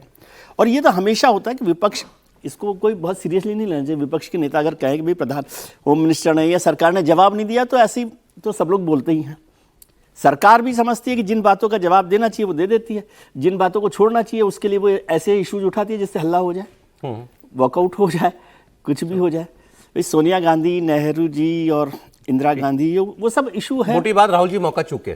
मौका, वो तो मैं अक्सर कहता हूँ, फिर उस बात को बोलूँ कि Rahul Gandhi never misses the opportunity to miss the opportunity. वैसे राहुल गांधी को एक अपॉर्चुनिटी और मिली थी, और इस बार तो सीधे प्रधानमंत्री और सीधे गृह मंत्री के साथ बैठकर 88 मिनट बैठे। 88 मिनट, 1.5 घंटे की मुलाकात है, अकेले में 3 लोगों की, देश के अगले मुख्य सूचना आयुक्त और सूचना आयुक्तों की नियुक्ति को लेकर के। उसके लिए भी जो कमेटी बनी हुई है उसमें प्रधानमंत्री है, गृह मंत्री है और नेता प्रतिपक्ष होने के नाते राहुल गांधी हैं। बंद कमरे में लगभग 90 मिनट की बैठक। अब लेकिन यहां किसी नाम पर सहमति नहीं बन पाई, आम सहमति नहीं बन पाई। राहुल गांधी ने इस पर अपना डिसेंट दिया है। इससे जुड़ी जो बड़ी खबर आ रही है वो ये कि जो नाम शॉर्टलिस्ट किए गए थे उसमें, जिनमें से चुनना था चुनाव इंफॉर्मेशन कमिश्नर्स को, राहुल गांधी ने उस पर ऐतराज किया। और राहुल गांधी ने सबसे पहले तो खबर में यह है कि इन्होंने काफी दिनों से ये कह रहे थे कि मुझे आप कास्ट ब्रेकअप दीजिए, पैनल में जो नाम आए हैं कि इनमें से चुना जाएगा, इसमें किस किस जाति के लोग हैं, किस जाति के कितने लोग हैं। तो ये उनका जातियों का रिप्रेजेंटेशन उसमें जानना चाह रहे थे। और ये बताया गया है कि ये वेडनेसडे को जो है उनको दे दिया गया, कल ही हुआ ना या पिछला होगा, मैं अखबार पढ़ रहा हूँ। और उसमें केवल जो सेलेक्ट किए गए हैं उसमें केवल एक बैकवर्ड है। हाँ, मैं ये भी अपडेट, ये उनको वो जातिवार नाम दे दिए गए कि इस जाति के हैं साहब ये। अब उन्होंने इस पर ऐतराज ये किया कि इसमें पिछड़ा जो ओबीसी हैं, एससी एसटी, इस अल्पसंख्यक, इन वर्गों का सही प्रतिनिधित्व नहीं है, इसमें सही रिप्रेजेंटेशन नहीं है, मतलब इस वर्ग से कम नाम है। शॉर्टलिस्ट नामों में सिर्फ एक नाम है ओबीसी कैटेगरी से, जैसा सर ने बताया। और उन्होंने ये भी लिखा है अपने डिसेंट नोट में कि सरकार सूचना के अधिकार को कमजोर करना चाहती है। एक्चुअली केंद्रीय चुनाव आयोग में मुख्य सूचना आयुक्त समेत कुल 11 पद होते हैं, जिसमें से चुनाव आयुक्त समेत 9 पद खाली हैं। इनको भरने के लिए ये कमेटी बनी हुई थी, जिसमें ये मीटिंग हुई, इसमें उन्होंने अपना जो है डिसेंट नोट दिया है। तो राहुल गांधी ने इसमें उनकी दिक्कत वो ये थी कि जो बैकवर्ड क्लासेस हैं और अल्पसंख्यक हैं उनके नाम नहीं है। इसमें एक इंटरेस्टिंग फैक्ट मैं आपको और देना चाह रहा था, जो आउटगोइंग चीफ इंफॉर्मेशन कमिश्नर है, जिनकी वजह से रिक्त हुआ है पद, वो दलित है। ये भी रिकॉर्ड की बात है, तो ये भी आपको बता दें, वो भी इसी सरकार ने अपॉइंट किया होगा। लेकिन वो कह रहे हैं कि जो पैनल में जितने नाम थे उसमें से केवल एक बैकवर्ड क्लास का था, बाकी सब ऑब्वियसली इन्फ्रेंस से अगड़ी जातियों के होंगे। समीर जी। बिल्कुल, राहुल गांधी का जो पूरा फोकस था वो ये था कि भाई इसमें से ओबीसी या दलित या अल्पसंख्यक को ज़्यादा फोकस उनका ये था कि भाई अल्पसंख्यक की तरफ से कौन है। और ऐसा पहली बार नहीं है। राहुल गांधी जो कह रहे थे, इसके पहले अगर आप देखेंगे तो अधीर रंजन चौधरी थे, हालांकि विपक्ष के नेता नहीं थे लेकिन सबसे बड़े दल के नेता थे, तो उन्हें शामिल किया गया था। तो उस समय भी उन्होंने जब यशोवर्धन सिन्हा को अपॉइंट किया था 2020 में, उस पर उन्होंने आपत्ति ली थी। उदय माहुगर की नियुक्ति हुई थी, तब उन्होंने उस पर आपत्ति ली थी। और एक और नाम अपॉइंट हुआ, उसके बाद उन्होंने आपत्ति ली थी। तो राहुल गांधी का तो तय था कि विपक्ष के नेता है तो वो जो उनका एजेंडा है कि भाई हर मामले में ये पूछना कि इसमें ओबीसी कितने हैं, इसमें ईबीसी कितने हैं, इसमें दलित कौन से, और खास तौर से इसमें कोई अल्पसंख्यक क्यों नहीं है। कल भी राहुल गांधी ने इस बात का जिक्र किया कि भाई आप अल्पसंख्यक किसी को लाकर बनाइए कि अल्पसंख्यक नहीं है। तो मुझे लगता है कि सरकार ने उनके सभी प्रश्नों का जवाब दिया और उन्होंने जो नोट दिया था कि भाई कौन किस जाति का, उसकी जानकारी दीजिए, सरकार ने वो भी जानकारी दी। अब राहुल गांधी तो उसमें नहीं है ना, लेकिन उतने बैकवर्ड और दलित तो अब राहुल गांधी के साथ थोड़ी होगा कि राहुल गांधी तय करो। जहां राहुल गांधी का अधिकार है कि जहां पे ईबीसी ओबीसी आना चाहिए, जहां राहुल गांधी अपॉइंट कर सकते हैं। सर, ये तो क्या राहुल गांधी अपॉइंट करते हैं क्या? ये उनका मुद्दा है कि ऊंचे पदों पर बैकवर्ड क्लासेस के लोग नहीं पहुंच रहे। इसके पहले दलित था ना, ऐसा तो नहीं था कि इस पे जो आउटगोइंग सीआईसी है, उनका नाम है हीरालाल समारिया, दलित हैं, 65 वर्ष की आयु में रिटायर। उसके पहले दलित क्या था? और तमाम जगह आप देखोगे देश में पहली बार दलित मुख्य सूचना आयुक्त बना वो नरेंद्र मोदी के कार्यकाल में बना, पहली बार, फर्स्ट टाइम। और ये इसलिए जानना जरूरी है कि राहुल गांधी सिर्फ बात कर रहे हैं, उनको ये डर लगता है कि ये सारे काम मोदी सरकार कर रही तो हमारी आवाज जाए। जैसे जो लोग इस डिबेट को भी सुन रहे होंगे या जो अखबार पढ़ेंगे, उनको क्या लगेगा, राहुल जी चाह रहे हैं सभी जाति का प्रतिनिधित्व। नरेंद्र मोदी की सरकार में सारे पदों पर इसका बहुत ध्यान रखा जाता है। नरेंद्र मोदी की सरकार से पहले बीजेपी ने इसीलिए अपने यहां पद बढ़ाए क्योंकि उसको महिलाओं को और उन जातियों को शामिल करना था। उत्तर प्रदेश में जिलाध्यक्षों की नियुक्ति में लंबे समय तक जो रुकावट रही, उसके पीछे यही वजह थी कि कई जगह पर जातीय समीकरण साधना है। और अगर देश का पहला मुख्य सूचना आयुक्त इस सरकार में आता है तो राहुल गांधी का यह प्रोपेगेंडा भर दिखता है। सीरियस कंसर्न है, ऐसा लगता तो अपने राज्य की सरकार दो तीन बातें आप ये हमने किया। वरिष्ठ जन इसका जवाब दे दें। हर जाति का या समाज के हर वर्ग का व्यक्ति नहीं पहुंच पा रहा, ये एक विषय चिंता का होना चाहिए, लेकिन इसके लिए आरक्षण की व्यवस्था है। तो आरक्षण का लाभ मिलने के बावजूद उस पद तक लोग क्यों नहीं पहुंच रहे, ये दूसरी बात हुई। और तीसरा, क्या हर नियुक्ति करते समय केवल जाति ही इंपॉर्टेंट होगी, मेरिट नहीं देखी जाएगी? लेकिन उनका कहना है वे नहीं पहुंच रहे और मैं तो उस मीटिंग में गया था। देखिए, सबसे पहली बात तो ये जानकारी होनी चाहिए और राहुल गांधी को ये जाननी चाहिए। वो बार बार एक उठाते हैं कि कितने कैबिनेट सेक्रेटरी हुए, कितने ज्वाइंट सेक्रेटरी और कितने सचिव हुए। ये कमजोरी किसके कारण है? आज ज्वाइंट सेक्रेटरी जो होगा वो कब, आज से कम पहले 30 साल पहले उसको नौकरी ज्वाइन करनी चाहिए, तभी जाकर के इस स्तर पर होगा। 30 साल पहले किसकी सरकार थी? क्या भारतीय जनता पार्टी की सरकार थी? उस समय आपने क्या व्यवस्था थी? अरे आपके समय तो एक भी नहीं आता था। आज जो कुछ बचा हुआ है वो हो रहा है, ये तो इसी सरकार के कारण हुआ है। और अटल बिहारी वाजपेयी की सरकार ने जो है वो प्रमोशन में आरक्षण लागू किया था, तब ये संभव भी हो रहा है, नहीं तो नहीं हो पाता। वही हालत प्रोफेसर्स वगैरह की है। वहां पर क्या पहले था ये आरक्षण था? आरक्षण नहीं था। ये और बात है कि अर्जुन सिंह के समय जो है वो अर्जुन सिंह जी ने हायर एजुकेशन में लाया। मैं इसके लिए सर, मंडल कमीशन कब लागू हो गया? मंडल कमीशन की सिफारिशें लागू कब हो गई? मैं वही तो है कि मंडल कमीशन की सिफारिशों के खिलाफ तो प्रधानमंत्री उस समय राजीव गांधी विरोध लागू कब हुई? सर मैं तो ये पूछ रहा हूँ, डेट, ईयर 89 में हो गई ना, 91 में उसको कर दिया। चलिए 91 मान लेते, 24 साल हो गए। 24 साल से आरक्षण लागू है तो 24 साल का अवसर तो आना चाहिए ना यहाँ पर। मैं वो आ रहा है, ऐसा नहीं है कि आ नहीं रहा है। आज के दिन में भी आप देखेंगे 24 क्यों 34 साल हो गए। देखिए होता क्या है ना, पहले प्रोफेसरियल पोजीशन जो थे ये सब जो था वो आरक्षण के दायरे से बाहर था, वो बाद में आया है। मंडल कमीशन 91 में आया, उसके बाद ये जो है प्रमोशन के अंदर जो है आरक्षण वो भी बाद में। इस बात को मैं आप बोल लीजिए, फिर मैं इस पर बात करता। नहीं, इसका मत मैं एक ही सवाल कांग्रेस पार्टी से पूछा जाना चाहिए कि जब आपके पास 53 साल आप सत्ता में रहे, तब आपने क्या किया था? तब आपकी सोच में कहां थे? आज तो हो रहा है। नहीं, मैं नहीं, इसको गंभीरता से लेनी चाहिए। ये हो रहा है। राहुल गांधी जाति आधार पर भारतीय समाज को तोड़ना चाहते हैं। अच्छा, ये मुख्य एजेंडा है। सर आप बताइए। नहीं, यदि ऐसे देखते हैं ना तो फैक्ट वाइज ठीक लगता है, लेकिन हकीकत क्या है अब इसको समझिए। अभी बात हुई कि भाई वो बस बने थे आईएएस, उस समय उनका प्रमोशन हुआ कि नहीं हुआ। पहली बात का मैं आपकी बात से शुरू करता हूं, जब आपने कहा कि हमेशा मेरिट को ध्यान रखना चाहिए, ये कास्ट को ध्यान रखना चाहिए। ये एक अपर कास्ट मेंटेलिटी का थॉट प्रोसेस है कि आप समझते हैं कि बैकवर्ड में कोई मेरिट होगी ही नहीं। इसको बहुत साफ रखना चाहिए कि जब भी बात होती है कहते हैं कि नहीं बैक मेरिट से लेंगे, तो मेरिट का मतलब क्या बैकवर्ड में मेरिट? सर अब ये नाइंसाफी कर रहे हैं आप। नहीं, जब हम कहते हैं मेरिट, तो मैंने तो ये नहीं कहा कि उसमें बैकवर्ड नहीं हो सकता। मैं कह रहा हूँ कि मेरिट से जो आए, हाँ जो भी आए मेरिट से। नहीं सर मैं सोशल सर मिनट मेरी बात सुन लीजिए। आप जो बात करेंगे उस पर चर्चा कर लेंगे हम लोग। पहली बात ये। दूसरी बात, मेरिट में आने के बाद जो लोग आपने सेलेक्ट किए, यदि आप सोशली इस पर चिंता करते तो आप उन ग्रुप में से भी हर एक प्रतिनिधित्व को, मैं समझता हूं डेमोक्रेसी का मतलब होता है कि सभी जाति नहीं, मतलब हर ग्रुप से कुछ कुछ लोगों को शामिल किया जाए, उनमें से जो बेस्ट लोग हैं उनको उस लिस्ट में बनाया जाता है पैनल में। ये जो पैनल में लिस्ट नाम आए, इसमें सब लोगों के नाम होने चाहिए, नाम होने चाहिए। हर वर्ग से, मतलब हर वर्ग का मतलब कोई स्पेसिफिक नहीं है कि एक जाति से हो, लेकिन हर वर्ग के ब्रॉडली वो होना चाहिए था। अब उसमें से आप सेलेक्ट करते। एक तर्क ये दिया जाता है कि नहीं, प्रधानमंत्री जी ने तो ये बना दिया पिछली बार दलित CIC बना दिया, तो अब खत्म हो गया काम। अब खत्म हो गया ये काम कि भाई अब एक बार बना दिया तो अब छुट्टी। ये तो हर दिन का काम है। हर दिन हर सिस्टम में हमारे सभी समाज के सभी वर्गों का प्रतिनिधित्व हो, ये कोई खत्म नहीं हो जाता। अब सर मेरी शंका तो दूर कर दिए, 34 साल से जब आरक्षण प्रणाली लागू है, तो क्यों नहीं पहुंच रहे उस वक्त तक लोग? हाँ तो वो नहीं पहुंच रहे हैं, वो इसलिए नहीं पहुंच रहे हैं। आप जब कह रहे हो कि मेरिट पर जाना, वो लोग तो पहुंच रहे हैं। ऐसा नहीं है क्या, अब तो रिजर्वेशन हो गया, तो IAS IPS और जो सेक्टर में सब में वो लोग सब जा रहे हैं, OBC। वही तो मैं कह रहा हूँ कि उसमें से आपने सेलेक्ट करते वक्त तो नहीं लिया ना उनको। आप कह रहे हैं टॉप पोजीशंस पर उनको कंसीडर नहीं कर रहे। भाई अब इसको दूसरे तरीके से मैं एक शब्द और बता देता हूँ, एक जानकारी और दे देता हूँ कि बहुत मैं गंभीर बात कर रहा हूँ कि बहुत सारे महत्वपूर्ण पद हैं जिन पर बहुत सारे समाजों को कभी आपने मौका नहीं दिया, जानबूझकर नहीं, जानबूझकर, क्योंकि वो लोग टॉप पर पहुंचने वाले तो हैं मेरिट के हिसाब से, प्रमोशन के हिसाब से। आरोप हो गया सर? हाँ आरोप नहीं है, ये फैक्ट है, इसको आरोप मत कहिए, ये फैक्ट है। और आप कहेंगे तो मैं डिटेल बता दूंगा आपको। नहीं अच्छी बहस है, हमको करनी चाहिए। सर एक बड़ी इंपॉर्टेंट खबर रह जाएगी, एक लाइन जरूर जोड़ देना चाहता हूं। मुझे लगता है कि विजय जी बहुत नाइंसाफी कर रहे हैं।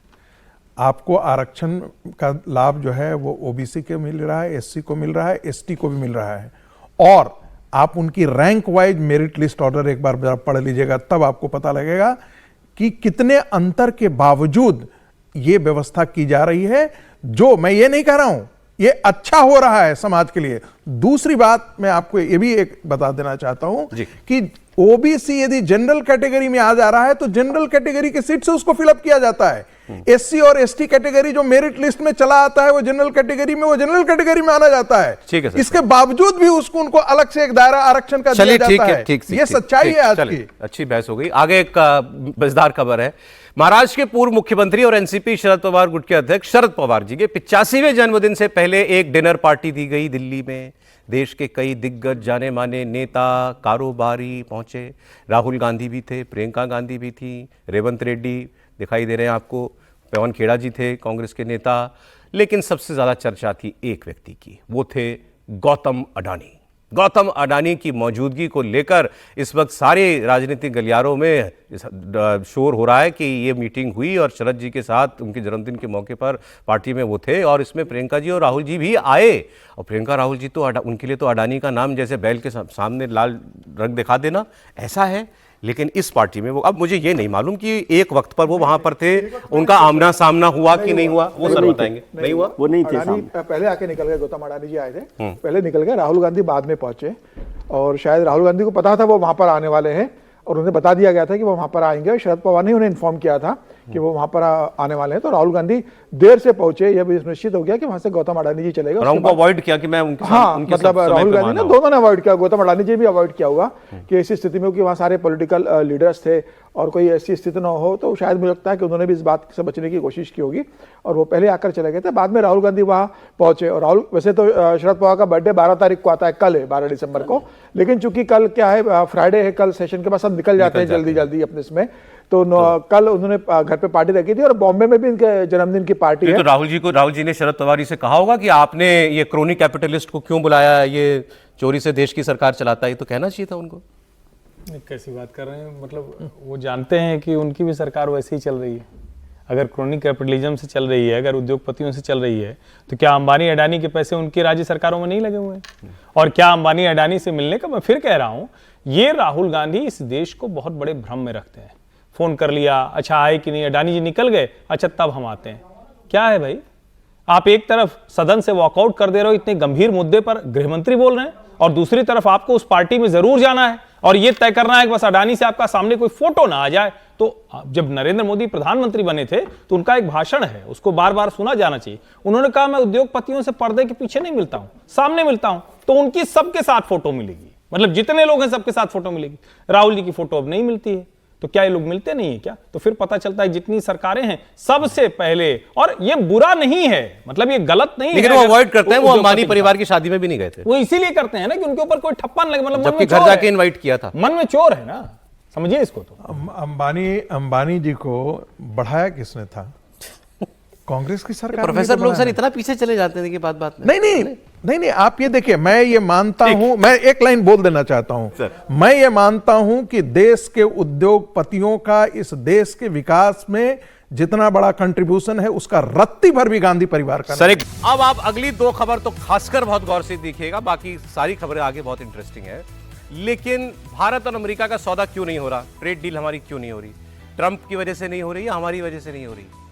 अब ये बात, इसकी सच्चाई जो है अमेरिका ने बताई है और जानने लायक है। ट्रंप दुनिया के कई देशों पर अपनी मर्जी थोपने में कामयाब हो गए, अपनी शर्तें थोपने में कामयाब हो गए, ब्लैकमेल किया उन्होंने। लेकिन भारत के साथ वो ऐसा नहीं कर पाए। ठीक है, हम पे टैरिफ लगाया, लेकिन हमने टैरिफ के बदले में उनको कुछ दिया नहीं कि लो साहब आपकी बात मान लेते हैं, इसको हटा दो। हम सही हैं तो हम सही हैं, ठीक है, वक्त के साथ अपने आप ठीक होगा, ट्रंप को समझ में आएगा। अब पहले ट्रंप ने खुद कहा था कि मोदी एक बड़े सख्त जो हैं वो नेगोशिएटर है, Modi is a very tough negotiator, ये ट्रंप के शब्द हैं उनके लिए। अब यही बात अमेरिका का वो अधिकारी कह रहा है, अमेरिका के व्यापार प्रतिनिधि जो मुख्य उनके प्रतिनिधि हैं, जेमिसन ग्रियर, जो जैसे हमारे यहाँ से जो व्यक्ति नेगोशिएट करते हैं मेन जो होंगे, जैसे कॉमर्स मिनिस्ट्री में जो मिनिस्टर साहब हैं, फिर उनके बाद जो होगा, ऐसे उनके यहाँ पर जो उनके स्कॉट बेसेंट जो उनके कॉमर्स मिनिस्टर हैं, उनके बाद जो व्यक्ति है जेमिसन ग्रियर, उन्होंने कहा भाई भारत से पार पाना बड़ा मुश्किल है। ये बयान दिया उन्होंने कहा कि India is a very tough nut to crack.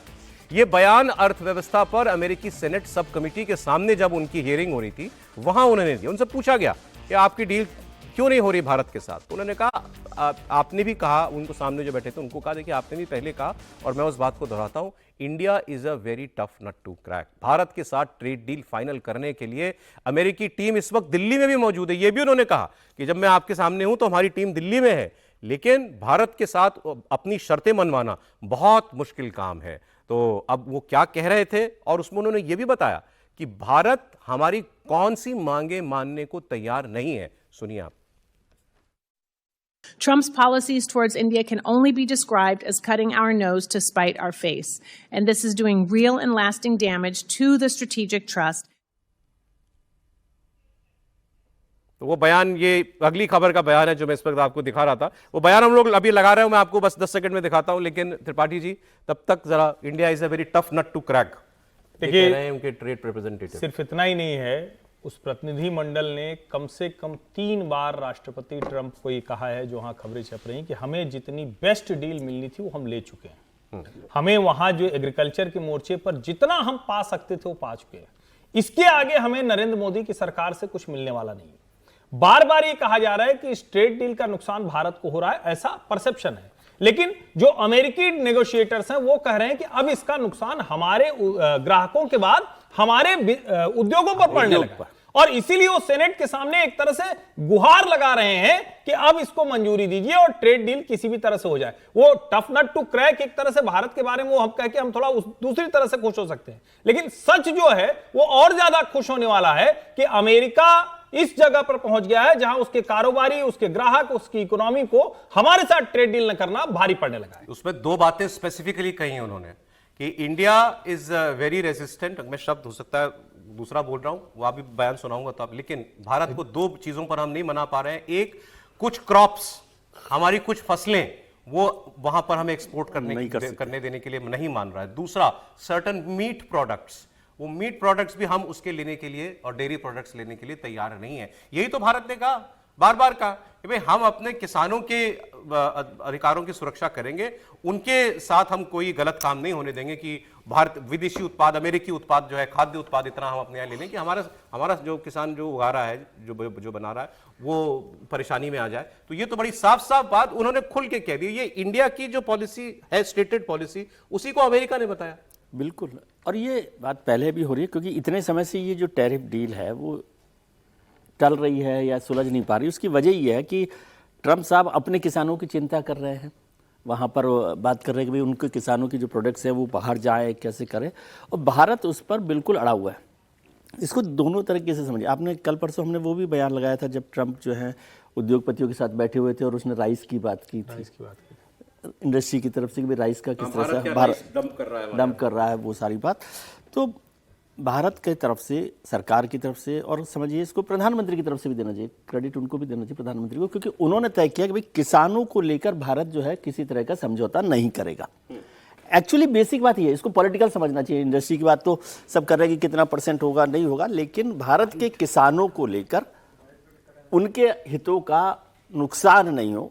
Meet को भी आप उसमें एग्रो प्रोडक्ट्स की तरह से ही हम लोग लेते हैं कि वो काम कर रहे हैं, तो उस पर भारत सरकार अड़ी हुई है, बिल्कुल अड़ी हुई है। और तो ये बात है, और उन्होंने कहा कि भाई जो ऑफर दिया ना, अब वो बेस्ट है, उस पर काम कर लो। हाँ, और उसके आगे बढ़ बिल्कुल ठीक। उन्होंने कहा कि वो भारत जो बेस्ट दे सकता था उसने वो ऑफर कर दिया, हमने ऑफर कर दिया है, और ये रेड लाइन है, इस पर वो मानने के लिए तैयार नहीं है। तो इतनी तो क्लियर हो गई बात। अब देखिए ये उनको ठीक लगता हो तो इस पर डील हो जाएगी।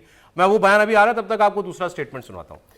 ट्रंप जो है उनको एक रियलिटी चेक अमेरिका के लोगों ने ही दे दिया। अमेरिका की एक सांसद है सिडनी कमलागेर। ये कमलागेर ने दक्षिण और मध्य एशिया से जुड़े विदेशी मामलों की सब कमेटी के जब हियरिंग हो रही थी तो उसमें इन्होंने कहा कि ये डेमोक्रेट है, मतलब ये रिपब्लिकन है ट्रंप, तो उनके ऑपोजिट पार्टी की है। इन्होंने कहा कि अमेरिका अपनी नीतियों की वजह से भारत को खो रहा है। बिना लाग लपेट के उन्होंने कहा कि ट्रंप प्रशासन की नीति की वजह से भारत को अमेरिका ने रूस के पाले में धकेल दिया, और ऐसा करने से ट्रंप को नोबेल पुरस्कार नहीं मिलेगा। और जब वो ये बात कह रही थी तो उनके पीछे एक व्यक्ति जो है वो पोस्टर लेकर के आया। वो पोस्टर मोदी और पुतिन की सेल्फी का जो पिक्चर थी, वो GSCO समिट वाली, वो देखिए पीछे उन्होंने जो है वो फोटो लगा दी कि ये है ट्रंप की फॉरेन पॉलिसी का नतीजा, Trump's failed foreign policy. Poster के साथ दिखाई जा रही है अमेरिका में, अमेरिकी सांसद दिखा रहा है तुमने ये किया है ट्रंप, भारत के साथ जो तुम व्यवहार कर रहे हो उसका नतीजा ये है। एक दोस्त देश, मित्र देश, उसके साथ तुमने ऐसा व्यवहार किया। सुनिए उनकी बात। Trump's policies towards India can only be described as cutting our nose to spite our face. And this is doing real and lasting damage to the strategic trust and mutual understanding between our two countries. Because let me be clear, being a coercive partner has a cost.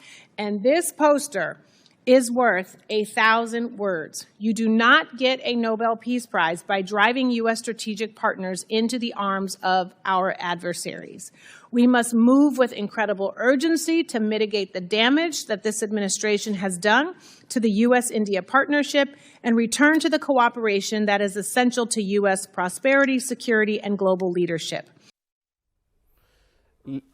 लेकिन इसका मतलब ये नहीं है कि Trump साहब को भी ये बात समझ में आ जाए। अब वो ट्रेड वाली बात भी सुन लीजिए आप। ये तो फॉरेन पॉलिसी पर उनको आईना दिखाया उन्हीं के लोगों ने, ट्रेड पर क्या बात हुई? Cambodia has already reduced theirs. You mentioned India. I have a team over there right now as we speak in New Delhi working on this. There's resistance in India to certain row crops and other meats and products. They're, like you said, they're very difficult nut to crack. I agree with that 100%. But they've been quite forward-leaning. The type of offers they've been talking to us about have been the best we've ever received as a country. So I think that's a viable alternative. तो Trump के धमकाने में हम आ नहीं रहे, और दूसरा वो उनके लोगों को ये दिख रहा है कि इससे अमेरिका के साथ भारत के संबंध जो है उन पर कितना बुरा असर पड़ रहा है। सर देखिए, जितने भी पेंटागन के ऑफिशियल्स हैं या ये बाकी सब कह रहे हैं कि भाई भारत 20 साल से हम भारत और अमेरिका की दोस्ती को नर्चर करके खड़ा करके यहाँ तक लाए थे। पहले वो लेवल क्या था, आ गया था कि हम स्ट्रेटेजिक पार्टनर के तौर पर अब काम करेंगे। स्ट्रेटेजिक पार्टनर तो अब किनारे हट गया, अब आप एक मेंबर के तौर पर, एलआई एक वेसल स्टेट के तौर पर अमेरिका इंडिया को देख रहा है अभी का एडमिनिस्ट्रेशन, और यही कारण है कि जो है वो हम रूस की तरफ हम आगे बढ़ गए हैं। जिस प्रकार से वाइडेन एडमिनिस्ट्रेशन ने, इस बात को हम कई बार यहां पर दोहरा चुके हैं, जिस प्रकार से वाइडेन एडमिनिस्ट्रेशन ने और नाटो के उस समय नाटो ने मिलकर के रूस को चीन के करीब ढकेल दिया, उसी प्रकार से अमेरिका की वर्तमान फॉरेन पॉलिसी जो है वो भारत को रूस की तरफ एक नहीं तो भारत रसिया से हम अपना जो डिफेंस प्रोडक्शन डिफेंस था वो भी 36% कर दिए थे, 76% होता था। दूसरी बात, अभी जो ट्रेड डील में है वो सबसे बड़ी बात यह है कि भारत के नेगोशिएटर्स को यह लगता है कि अमेरिका जब भी ट्रेड प्रैक्टिस करता है तो यूनिलेटरली सैंक्शन करता है। अब आप देखिए जरा सा एल्युमिनियम और स्टील पर कैसे ये किया, आपने उसका एक क्लॉज होता है शायद 234 या 200, एकाएक आपने उसको क्लॉज कर दिया, इतना आपको खरीदना नहीं तो हम आपके इतना टैरिफ लगा देंगे, उतना टैरिफ लगा देंगे। दूसरी बात है ट्रेड पॉलिसी में वो यूनिलेटरली अपने सैंक्शन, अपने डोमेस्टिक जो उसके ट्रेड पॉलिसीज हैं और उससे सैंक्शन जो इमर्ज करता है उस पॉलिसी को एक कभी जब मन तब इंपोज कर देता है। अब डंपिंग क्लॉज कभी लगा दोगे, कभी जो है, तो ये जो है ना यही कारण है कि जापान, कोरिया, पूरा यूरोप, इन सब ने क्या किया, सारी शर्तें मानी ना ट्रंप की, उनकी सबकी दुनिया में ज्यादातर देशों की डील हो चुकी है। जो शब्द इस्तेमाल किया ना वो इंपॉर्टेंट है, यूनिलैटरल। उनकी आदत रही है कि वो यूनिलैटरल होता नेगोशिएट डील है लेकिन वो है यूनिलैटरल। अब आप करते रहिए यूनिलैटरली, आप अपने तरफ से आप नियम बदलिए, अपने तरफ से आप कानून बनाइए, चलिए उसका कोई असर हो नहीं रहा भारत के ऊपर। तीसरा उदाहरण देता हूं इसी बात, भारत ने कहा ना कि हम जल्दीबाजी में नहीं है, इतना तो अमेरिका को एहसास हो गया और वो ये कह रहा है कि भारत को आप ऐसे झुका नहीं सकते, दबाव में डाल करके भारत से और मोदी से आप कोई डील ऐसे नहीं करा सकते हैं, इसका नुकसान अमेरिका को ही हो रहा है। अब भारत और रूस कितना करीब आ रहे हैं ये भी, इसका भी एक और प्रमाण मैं आपको देता हूं। देखिए क्या कहा जा रहा था अभी जब पुतिन आए कि रक्षा सौदों पर भारत और रूस ने इसीलिए कोई घोषणा नहीं की कि ट्रंप नाराज हो जाएगा, नहीं तो हमको तो मिसाइल भी चाहिए, S-400 भी चाहिए, हमको फाइटर जेट भी चाहिए, हमको तो बहुत कुछ चाहिए रूस से, हमने लेकिन घोषणा नहीं की। इसका क्या मतलब कि वो हम खरीदारी रोक देंगे उससे? बिल्कुल नहीं। भारत की प्राइवेट कंपनीज जो रक्षा जगत में काम कर रही हैं, बड़ी बड़ी कंपनियां, वो हाल ही में रूस के दौरे पर गई और रूस के कई डिफेंस कंपनीज के साथ जॉइंट प्रोडक्शन करने को लेकर के उनके जॉइंट डिफेंस वेंचर्स बनाने को लेकर के बातचीत हुई। इसको लेकर कई बड़ी कंपनियों के नाम आए हैं उसके अंदर, जैसे महिंद्रा है वो डिफेंस सेक्टर में है, टाटा भी डिफेंस सेक्टर में है, एक वो कंपनी सर जो तोप बनाती है हमारी कल्याणी है, ये सब लोग वहां पर थे। तो अब हम केवल परचेजर नहीं है, ये बात जो कही थी उन्होंने पुतिन ने, ये केवल बायर सेलर रिश्ता नहीं है, हम टेक्नोलॉजी शेयर करते हैं और भारत भी अब बायर सेलर रिश्ते से आगे बढ़कर इसमें जॉइंट मैन्युफैक्चरर जो है वो बनना चाहता है और कोलैबोरेशन होने वाला है भारत की रक्षा कंपनियों का और रूस की रक्षा कंपनियों का। अगर विद टेक्नोलॉजी से आगे बढ़ गए तो आगे बढ़ गए, साथ में बनाएंगे। अब अगर ट्रंप का इतना ही डर मारा होता तो कोई ये वहां पर इतनी कंपनियां एक साथ जाती क्या समीर जी? निश्चित रूप से, और हम तो अभी इसका जिक्र कर रहे थे आप कमला गैर का, जिसने जो कहा है कि भाई रूस और भारत के संबंधों के लेकर उसमें बहुत सी बातें कही। उसमें यह भी कहा गया कि ट्रंप ये बताया कि उनके कार्यकाल में किस देशों के साथ अमेरिका ने संबंध सुधारे, अमेरिका ने सबके साथ संबंध खराब करे, जो अमेरिका के करीबी मित्र थे वो भी अमेरिका से दूर हो रहे। और यूक्रेन मामले को लेकर जिस तरीके से ट्रंप ने जो भूमिका अपनाई है उसके कारण उसके जो करीबी नाटो के देश थे, यूरोपियन कंट्री, वो भी अमेरिका से नाराज है। और ये कहा कि अभी G20 में अफ्रीका से आपने नाराजगी मोल रहे हो, अफ्रीका कह रहा है कि भाई अमेरिका के बाद जब G20 होगा तब हम जाएंगे। तो आप दुनिया में छोटे छोटे देशों के साथ भी दुश्मनी मोल ले रहे हो, जो बड़े हमारे विश्वसनीय सहयोगी रहे उसके साथ भी आप दुश्मनी मोल रहे हो।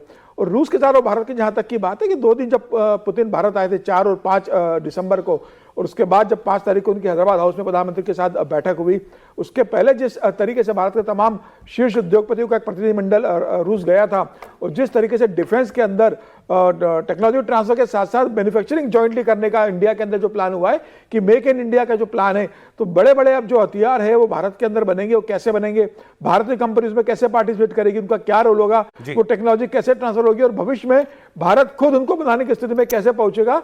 सरकार वहां तक चली गई है और रूस उसमें पूरा भारत को सपोर्ट कर रहा है। तो मुझे लग रहा है कि अमेरिका के लिए भी एक झटका है कि भारत ने जिस तरीके से रूस के साथ इतना बड़ा संबंध स्थापित कर लिया है।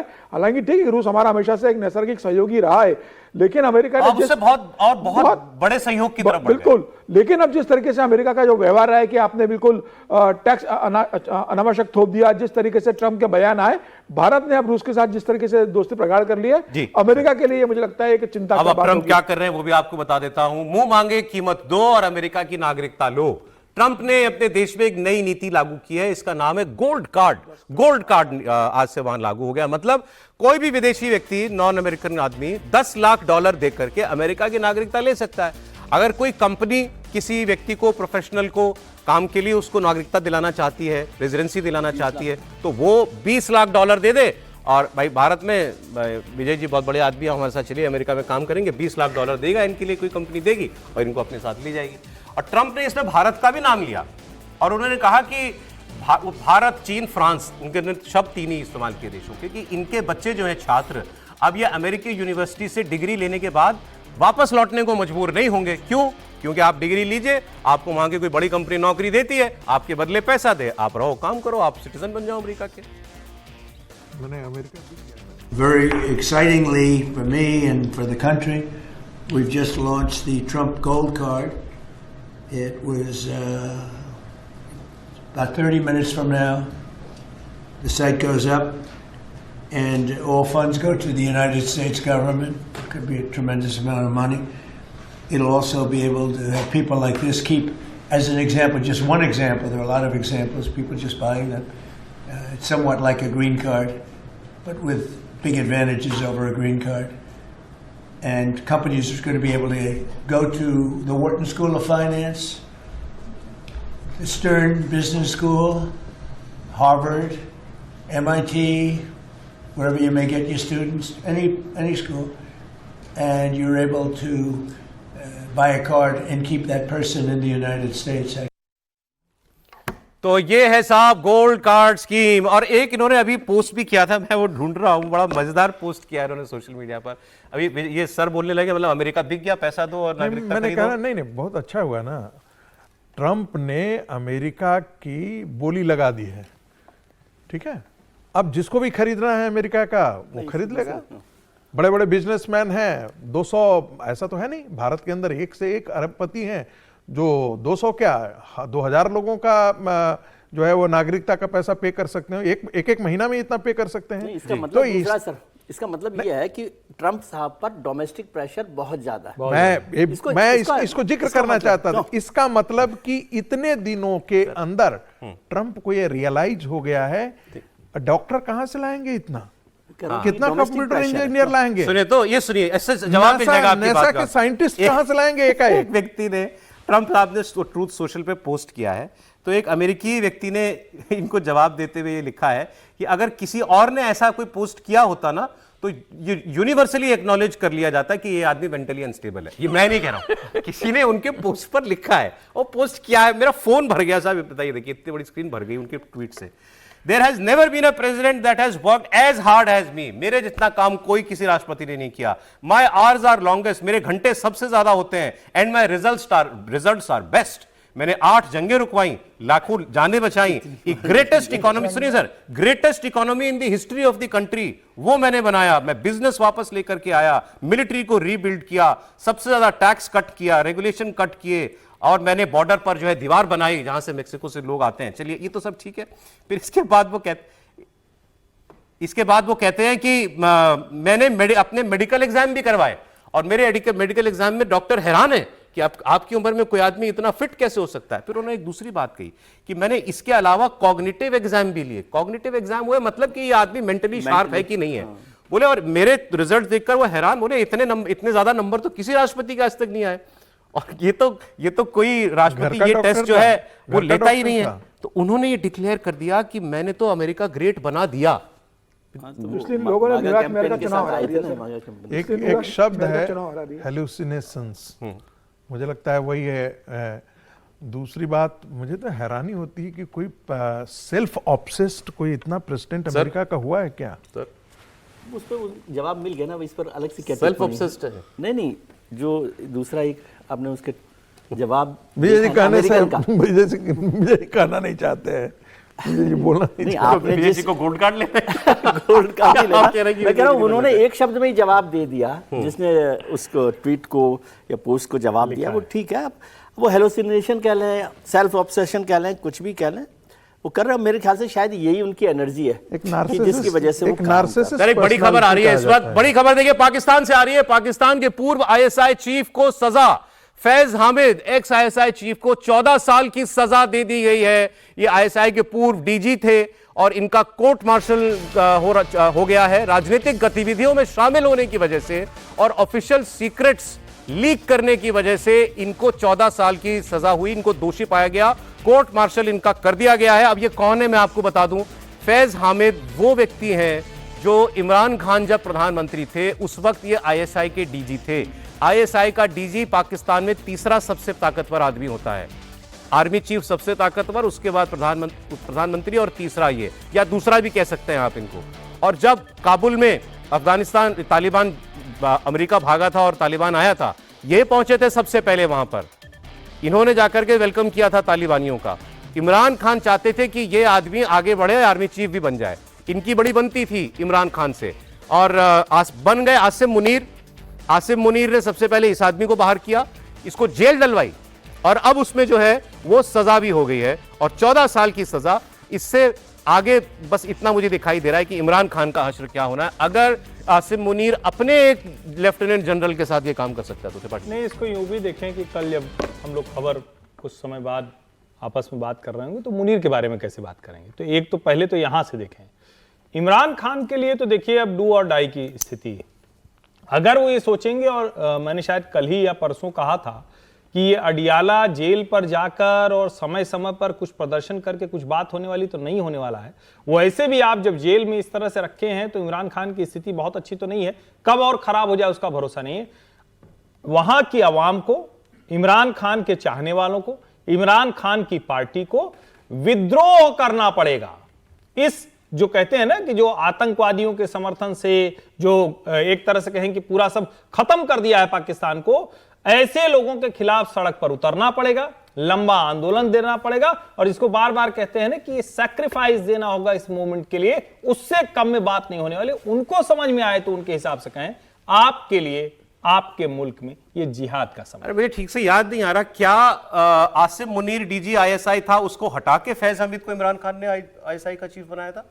उससे पहले वो आसिम मुनीर पहले थे, उनको हटा दिया था इमरान खान ने और इनको बनाया। तो देखिए उस आदमी से बदला निकाला उसने। निश्चित रूप से। और ये मैसेज के लिए भी है, ये इमरान खान के मैसेज के लिए भी उन्होंने किया कि भाई इस तरह से पॉलिटिकल एक मैसेज भी है कि नहीं। और उनके बीच में जो टेलीफोन वार्ता हुई थी, जो जिनको सजा हुई इसमें और आसिम मुनीर के बीच में, जिनमें एक दूसरे के खिलाफ गाली गलौज किया था, वो तो पाकिस्तान में बहुत वायरल हुई थी, जिनमें दोनों के बीच हॉट टॉक हुआ था पोस्ट को लेकर। तो ये तभी तय था कि भाई आसिम मुनीर अगर आएंगे, और जब आसिम मुनीर बने थे तब इन्होंने भी कहा था कि अब देश का दुर्भाग्य शुरू हो गया है। तो ये अब तय था कि आसिम मुनीर उनको निपटाएंगे और 14 साल के लिए जेल भेज दिया। इमरान खान के साथ क्या करेंगे देखना बात होगी, लेकिन इमरान खान के साथ वो कुछ करेंगे नहीं। इमरान खान को जेल में कुछ भी हुआ तो पाकिस्तान में आग लगेगी। अब इमरान खान गले की हड्डी बन गए आसिम मुनीर की, ना निकल सकते ना उगल सकते। वो जैसी भी स्थिति में उनको जेल में जिंदा रखना पड़ेगा। सर, दो लेकिन काम इमरान खान के खिलाफ होने वाले हैं और उसको लगभग कंफर्म है। एक, उनकी पार्टी अब बैन होने वाली है और इमरान खान की जेल बदली जाने वाली है। इस जिस जेल में है यहां से उनको हटा करके, क्योंकि इसमें उनकी पत्नी भी साथ में है, तो अब दोनों को अलग किया जाने वाला है, उनको दूसरी जेल में शिफ्ट किया जाने वाला है। पाकिस्तान से बड़ी खबर आई थी, एक बार फिर आपको मैं बता देता हूं, क्योंकि सीधी इमरान खान से जुड़ी हुई है और उनका भविष्य भी कुछ हद तक बता देती है क्या होने वाला है। पाकिस्तान के पूर्व आईएसआई चीफ को 14 साल की सजा दे दी गई है। ये वो फैज हामिद हैं जो इमरान खान के प्रधानमंत्री रहते आईएसआई के डीजी थे और इनको आसिम मुनीर ने पहले जेल डलवाया, कोर्ट मार्शल करवाया और अब इनको 14 साल की सजा हो गई है। और आरोप क्या है इन पर कि ये राजनीतिक गतिविधियों में शामिल हुए। भाई कमाल ही हो गया, सारी की सारी सेना पॉलिटिक्स करती है। अभी उनका पार्टी का सेना का प्रवक्ता आके 2.5 घंटे इमरान खान पर बोलता है, वो राजनीति नहीं है। और इस आदमी को राजनीति करने के लिए, सैनिक होकर राजनीति करने के लिए 14 साल की जेल में डाल दिया गया और ऑफिशियल सीक्रेट्स एक्ट का भी वायलेशन करने का इसको दोषी पाया गया। ये बता रहा है कि इमरान खान से जो जुड़ा हुआ आदमी है, आसिम मुनीर उसके पीछे पड़ा हुआ है। अब आप सोचिए इमरान का वो क्या करने वाला होगा, वो भी बता देता हूं। अब तो पाकिस्तानी खुलकर इस बात को कह रहे हैं। पाकिस्तान के अंदर प्रधानमंत्री शहबाज शरीफ और आसिम मुनीर जेल में बंद इमरान खान को हर तरीके से तबाह और परेशान करना चाहते हैं और कर रहे हैं। पंजाब की जो उनकी विधानसभा है वहां पर कल इमरान खान और इमरान की पार्टी पाकिस्तान तहरीक इंसाफ के खिलाफ एक प्रस्ताव पारित किया गया है, जिसमें इमरान खान और उनकी पार्टी पीटीआई को देश का दुश्मन बताया गया और इनको राजनीति से प्रतिबंधित करने का प्रस्ताव पारित कर दिया गया। मतलब ना इमरान खान कभी राजनीति कर पाए, चुनाव लड़ पाए, ना उनकी पार्टी उसकी मान्यता बचे, उसको बैन कर दिया जाए। ये प्रस्ताव असेंबली में, पंजाब की असेंबली में पास हुआ और पंजाब की असेंबली में पास होना और पाकिस्तान की संसद में पास होना एक ही बात है, क्योंकि वहां भी पंजाब से ही आए ज्यादातर लोग बैठते हैं। और इसके बीच में जो इनके इमरान खान के कुछ एक विधायक थे, इन्होंने उसका बहिष्कार किया। आरोप है कि इमरान खान ने देश के खिलाफ काम किया और यह प्रस्ताव उस प्रेस कॉन्फ्रेंस के बाद आया है जो पाकिस्तान की सेना के प्रवक्ता ने की थी, जनरल शरीफ चौधरी ने इमरान खान के खिलाफ, जिसमें उसने इमरान खान को देश का दुश्मन, नेशनल सिक्योरिटी थ्रेट बताया था। और अब खुलकर वहां यह कहा जा रहा है कि इमरान खान की पार्टी को बैन किया जाए। आप कह सकते हैं कि उसका पहला कदम जो है पाकिस्तान में वो उठा लिया गया। सर, इसका क्या नतीजा होगा? वही बात है कि पाकिस्तान की जब तक आवाम सड़क पर नहीं आएगी, वो रास्ता तो पूरा कर रहे हैं। इससे भी समझ लीजिए कि मुनीर साहब जो है इमरान से बड़े डरे हुए हैं और उनको लग रहा है कि देश जो है उनके खिलाफ खड़ा होता जा रहा है और उसी को लेकर अब कितना वो कर सकते हैं, बैन कर देंगे इलेक्शन के लिए, लेकिन सड़क पर तो जनता आ ही सकती है ना।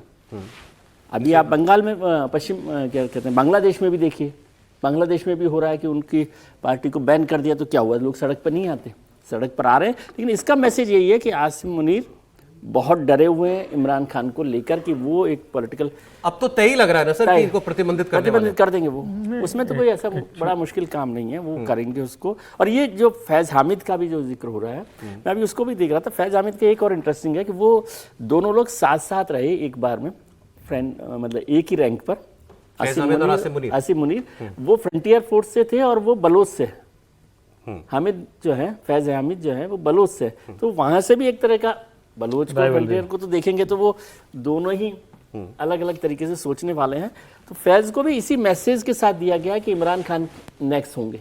मुझे ऐसा लगता है अब वो कितना वो करते पाते तो तय लग रहा है। अब मतलब इनको जो एक दो मामलों में सजा आनी बाकी है वो भी हो जाए। वैसे तो इनको 14-14 साल की कई सजाएं। सर, अगली खबर जुड़ी हुई इससे, मिलिट्री एस्टेब्लिशमेंट के साथ तो इस प्रकार का हुआ है। संभवतः आईएसआई चीफ के साथ ऐसा हुआ है, संभवतः ये पहला केस है। आईएसआई का चीफ, सही कहा आपने यार, वो तो बहुत ही ये संभवतः पाकिस्तान की हिस्ट्री में पहला केस है।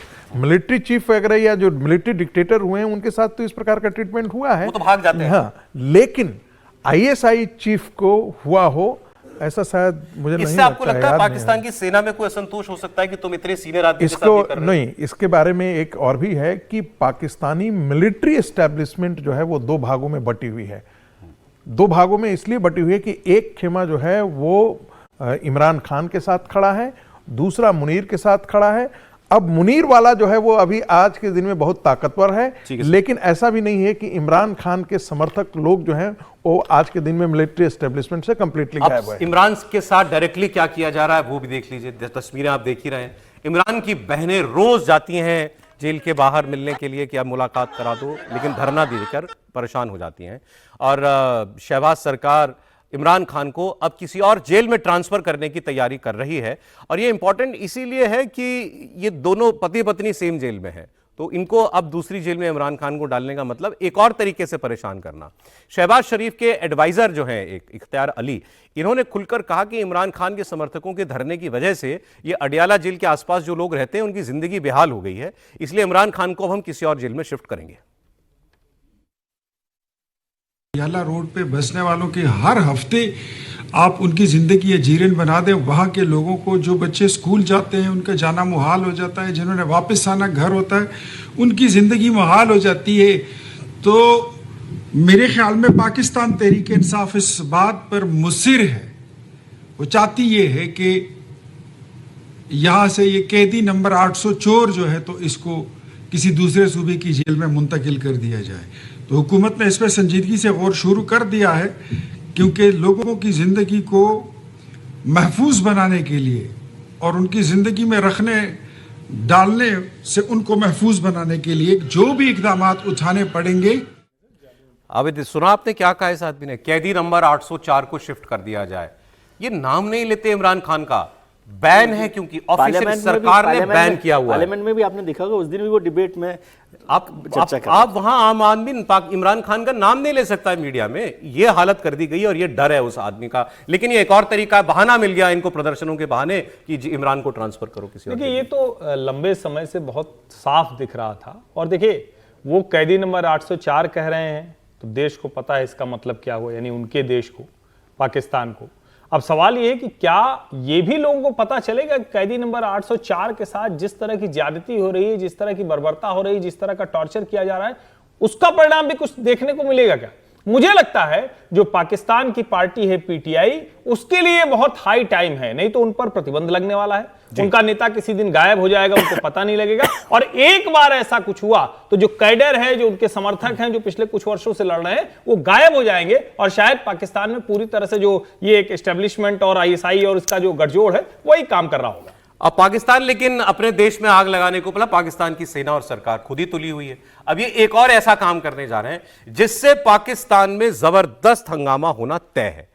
पाकिस्तान में राजनीतिक और आर्थिक संकट इतना बढ़ा हुआ है कि उसका इलाज सोचते सोचते अब ये देश के टुकड़े करने पर आ गए। सही बात है, अपने ही देश को 12 हिस्सों में बांटने का पाकिस्तानी सरकार प्लान कर रही है कि हमारे जो ये राज्य हैं इनको छोटे छोटे राज्यों में डिवाइड कर दिया जाए। और कहा जा रहा है कि इस फैसले पर पाकिस्तान की सरकार और सेना के बीच बातचीत फाइनल हो चुकी है, उनकी मोहर लग चुकी है। मतलब आसिम मुनीर और शहबाज शरीफ ये फैसला कर चुके हैं, तभी ये उनकी मीडिया में इस पर बहस हो रही है। पाकिस्तान की सरकार चाहती यह है कि 12 टुकड़ों में इन राज्यों को डिवाइड कर दो ताकि हमारा एडमिनिस्ट्रेशन बेटर हो जाए, प्रशासनिक काम अच्छा हो जाए। अच्छा, हमारे यहाँ भी काम हुआ है, ऐसा नहीं है। बिहार से झारखंड अलग हुआ, मध्य प्रदेश से छत्तीसगढ़ अलग हुआ, उत्तर प्रदेश से उत्तराखंड अलग हुआ है, आंध्र प्रदेश से तेलंगाना बना है। हमने किया है इस काम को। लेकिन ये तो पाकिस्तान है, पाकिस्तान में अर्थ का अनर्थ करते देर लगती रही। अब पाकिस्तान को लगता है इससे साहब हमारी बहुत तरक्की हो जाएगी, हमारी जीडीपी में उछाल आ जाएगा। लेकिन होगा उल्टा, इससे पाकिस्तान के अंदर विद्रोह पैदा हो रहा है। अभी से लोगों ने बोलना शुरू कर दिया है। बलूचिस्तान प्रांत में आजादी का आंदोलन चल रहा है। खैबर पख्तूनख्वा में वहां लड़ाके के जो हैं टीटीपी के, वो अफगानिस्तान के साथ मिल जाना चाहते हैं। सिंध प्रांत में भी अलग सिंधु देश बनाने की मांग चल रही है। अब इस सबके बीच आप ये फैसला कर रहे हैं तो इसका आप अंजाम सोचिए। जैसे पीपीपी जो बेनजीर भुट्टो की, बिलावल भुट्टो की पार्टी है, उन्होंने खुल के कह दिया साहब ये हम किसी कीमत पर होने नहीं देंगे, हमारी लाश पे गुजर के आप सिंध का बंटवारा करके जरा आप दिखा दो। सिंध का बंटवारा करोगे, सिंध जो है सबसे बड़ा सूबा है वहां का, शायद बलूचिस्तान, लेकिन वो इंपॉर्टेंट है, कराची है वहां पे, इंपॉर्टेंट शहर कराची वो वहां पर आता है। ऐसे ही किसी ने कहा, सिंध के जो मुख्यमंत्री हैं इनके, मुराद अली शाह, उन्होंने कहा कि अल्लाह के सिवा कोई सिंध को बांटने की ताकत नहीं रखता। अब ये बनाना क्या चाहते हैं समीर जी? पंजाब का north Punjab, central Punjab, south Punjab, Sindh का कराची सिंध, मध्य सिंध, उपरला सिंध, केपी का उत्तरी केपी, दक्षिणी केपी, आदिवासी केपी, बलूचिस्तान का पूर्वी बलूचिस्तान, पश्चिमी बलूचिस्तान, दक्षिणी बलूचिस्तान। ये इनकी रेमेडी है कि इससे साहब हम जो है कुछ बेहतर तरक्की कर पाएंगे। लेकिन मुझे लगता है कि इसके ऊपर अभी कोई राजनीतिक सहमति नहीं बनी है। बिलावल भुट्टो की जो पार्टी है पीपीपी, उसने इसका विरोध किया और तमाम जो छोटी पार्टियां जो गठबंधन में सरकार में शामिल है या जिन्होंने सरकार को समर्थन दे रखा है, उन्होंने इसका विरोध किया। उन्होंने कहा कि भाई ये देश के हित में नहीं होगा और इस तरीका का फैसला सर्वानुमति से लिया जा सकता है। कोई एक व्यक्ति या एक सरकार तय नहीं कर सकती, सबकी सहभागिता होना चाहिए। तो मुझे लगता है कि अभी इसके ऊपर संसद में उनकी चर्चा होगी। फिलहाल इसको लेकर राजनीतिक मतभेद उभर कर आए और यह भी कहा जा रहा है कि बिलावल भुट्टो जिस तरीके से इमरान खान की पार्टी को कई मामलों पर सपोर्ट कर रहे हैं, तो क्या भविष्य में कोई इस तरह का गठबंधन आसिम मुनीर के खिलाफ बिलावल भुट्टो इमरान खान के साथ मिलकर कोई कर सकते हो? कि जो जेल बदलने की बात आ रही है, बिलावल भुट्टो की पार्टी ने विरोध किया है कि अड़ियाल जेल जो है वो ज्यादा सुरक्षित जेल है, इमरान खान को वही रहना चाहिए, किसी और जेल में आप शिफ्ट करोगे तो उनकी सेहत को खतरा हो सकता है। तो मुझे लग रहा है कि आसिम मुनीर के कई निर्णयों के खिलाफ बिलावल भुट्टो के जो बयान आ रहे हैं, उनकी पार्टी के जो बयान आ रहे हैं, ये बता रहा है कि आने वाले दिनों में शायद आसिम मुनीर के खिलाफ बिलावल भुट्टो जा सकते हैं। अच्छा, ठीक है। वैसे तो ये अभी तो समर्थन ही कर रहे हैं। सर अगली खबर देखना आप, बहुत मजेदार खबर है सच में मतलब वाकई। और इसका एक उदाहरण मैं आपको हिंदुस्तान का, हमारे यहां का भी दूंगा। खबर सुनिए। हर बात पर पाकिस्तान का नेता जो है ईश्वर की दुहाई देता है, ईमान की दुहाई देता है, लेकिन है बेईमान और मक्कार। इनके नेता, मैं आम पाकिस्तानी के तो नहीं कहता, इनके नेता ये बेईमान भी है, मक्कार भी है, चोर भी है और छोटे छोटे दामों में बिकने वाले भी हैं। और ये तो लाइव तमाशा हो गया पाकिस्तान की पार्लियामेंट में। स्पीकर जो है, इन्होंने नोट लहराया हवा में, किसके पैसे खो गए, ये इन्होंने सवाल किया सामने, किसी के पैसे रह गए, शायद 50,000 रुपए थे। स्पीकर ने नोटों को लेकर दरअसल अपने सांसदों का ईमानदारी का टेस्ट किया। नोट लहराते हुए पूछा कि ये किसी के पैसे गिर गए हैं क्या। बाद में खबर आई कि जिसका था उसको मिल गया, लेकिन 50,000 रुपए में 12 सांसदों ने क्लेम कर दिया। ये तो सर इनकी हालत है। वो इंडिया वाला बता दें उदाहरण, समीर जी एक सेकंड बता दें। भारत में भी हमारी संसद में हुआ था ना। हाँ, कहा गया था कि अभिषेक मनु सिंघवी जी के, लेकिन उन्होंने भी उस पर सहमति नहीं दर्शाई। 50,000 रुपए मिले थे तो पूछा गया कि उल्टा हो गया था, तो कोई भी तैयार नहीं हुआ बताने के लिए कि हमारे पैसे, किसी ने क्लेम ही नहीं किया। वो अभी डिपॉजिट हो गए पैसे और आज तक किसी ने क्लेम नहीं किया उस पर। राज्यसभा में पूर्व राष्ट्रपति उपराष्ट्रपति धनखड़ साहब को नहीं दिखाया था, उन्होंने नोट नहीं दिखाए थे। उन्होंने कहा था भाई कुछ पैसे मिले हैं हमें, इस सीट नंबर से मिले हैं, किसके हैं, तो जो इसके हैं वो ले आके। सीट अभिषेक मनु सिंघवी की थी वो। यहाँ 12 लोग पहुंच गए। अभी आपने प्रधानमंत्री का भाषण नहीं सुना था? एक लीडरशिप समिट में प्रधानमंत्री बोल रहे थे, उन्होंने कहा लाखों करोड़ रुपया, उसका कोई अता पता नहीं कि वो किसका है, बैंकों में पड़ा है, और हम उनके लोगों को ढूंढ करके प्रचार करके ढूंढवा रहे हैं कि भाई आपका पैसा है, ये प्लीज ले जाइए, और उसको क्लेम करने वाला नहीं है। पाकिस्तान तो 50,000 में 12 सांसद बिकने के लिए खड़े होकर के तैयार हैं कि भाई ये है। लेकिन एक पीछे वाली बात पर हम एक टिप्पणी करना चाहते थे। देखिए, उसके पीछे एक बात ये भी की जा रही है कि ये जो बलूचिस्तान के अंदर जो विद्रोह चल रहा है, सिंध के अंदर विद्रोह चल रहा है, वहां पर with in the Sindhis community और विद इन द बलूचिस कम्युनिटी हम कैसे डिवाइड क्रिएट कर सकते हैं। तो उसका एक ही तरीका है, उसका एक ही तरीका है कि हम इसको छोटे छोटे राज्यों में बांट दें। से कहा आपने, सॉरी मैंने ये कहा कि डिवाइड जैसे आप एडमिनिस्ट्रेटिव 4 यूनिट है अभी, तो बलूच एक पॉकेट बलूच हो गया, एक पॉकेट सिंध हो गया। अब उनका ये है कि लड़ाई को कमजोर करने के लिए वहां पर यदि एडमिनिस्ट्रेटिव 4 यूनिट बना देते हैं, मान लेते हैं बिहार में बहुत चल रहा है, बिहार और झारखंड में चल रहा था, हमने 2 स्टेट में बांट दिया, तो एक स्टेट की लीडरशिप तो जो है ना उससे अलग हट गई ना। तो विद इन द बलूच जो है वो पॉलिटिकल डिवाइड हो सकता है, विद इन द सिंधी जो है वो पॉलिटिकल डिवाइड हो सकता है। और इसमें पंजाब भी एक बहुत बड़ा सूबा है, पंजाब भी स्प्लिट करता है कई हिस्सों में। तो ये भी उन लोगों का मानना होगा कि भाई पंजाबी डोमिनेंस में जो डिससैटिस्फैक्शन है, हाँ, वो कम हो हेल्प कर सकता है पाकिस्तान की सरकार को। ये बलूचों के अंदर जो डिससैटिस्फैक्शन है, देखिए वहां तो कम्युनिटी जो है, पंजाबी कम्युनिटी ही तो डोमिनेट करती है, मिलिट्री एस्टेब्लिशमेंट में हो या रूलिंग एस्टेब्लिशमेंट में है। इमरान खान को क्यों मिलिट्री एस्टेब्लिशमेंट लाइक नहीं करता है? क्योंकि वो अलग वो पंजाबी तो है नहीं। आपने मुझे खबर याद दिला दी, वो मैं व्यूअर्स को वैसे बनवाना चाह रहा था। हाँ, ये जो बलूचिस्तान है ना, यहाँ पर एक रेकोडिक माइन है, गोल्ड माइन, सोने की खदान है, और बलूचों का ये साफ कह देना है कि हमारे नेचुरल रिसोर्सेज कोई नहीं छू सकता, क्योंकि तुम यहां से निकालते हो, पैसा कमाते हो, और हमें बदले में कुछ नहीं देते। हम तो वैसे ही गरीब के गरीब सड़क पर हैं। अमेरिका के एक्सपोर्ट इंपोर्ट बैंक ने रेकोडिक माइन में क्रिटिकल मिनरल्स की खदानों में खुदाई करने के लिए $1.25 बिलियन अप्रूव कर दिए फाइनेंस के। $1.25 बिलियन अमेरिका का बैंक पाकिस्तान के बलूचिस्तान में एक खदान में क्रिटिकल मिनरल्स की माइनिंग के लिए देने वाला है। तो ये जो बात हुई थी ना ट्रंप की और इनकी, वो जो बक्से में दिखाने दिखाया था उन्होंने, लाल अब पैसा लगा रहा है सर ट्रंप पैसा, मतलब वो बात आगे बढ़ गई ना। हाँ, ये तो उसका मतलब है कि वो मुनीर साहब ने उनको कहा, लेकिन बलोच होने देंगे ये? बलूच लड़ाई होगी, वो बलूची लीडर तो बलोच चीनियों को नहीं करने दे रहे वो। लेकिन मुनीर साहब के लिए तो ठीक हुआ ना कि ट्रंप साहब को खुश किया, मोगम्बिक खुश हुआ। अब ट्रंप ने क्या किया अगला काम? ट्रंप ने एक बार फिर यूक्रेन के राष्ट्रपति ज़ेलेंस्की से अपने सीज फायर या पीस डील के प्रस्ताव को स्वीकार करने के लिए कहा, और ट्रंप ने कहा कि भाई प्रैक्टिकल बनो। ज़ेलेंस्की नाम लेके कहा है, he has to be practical. कितनी जानें गंवाओगे, कितनी जमीन और खोगे?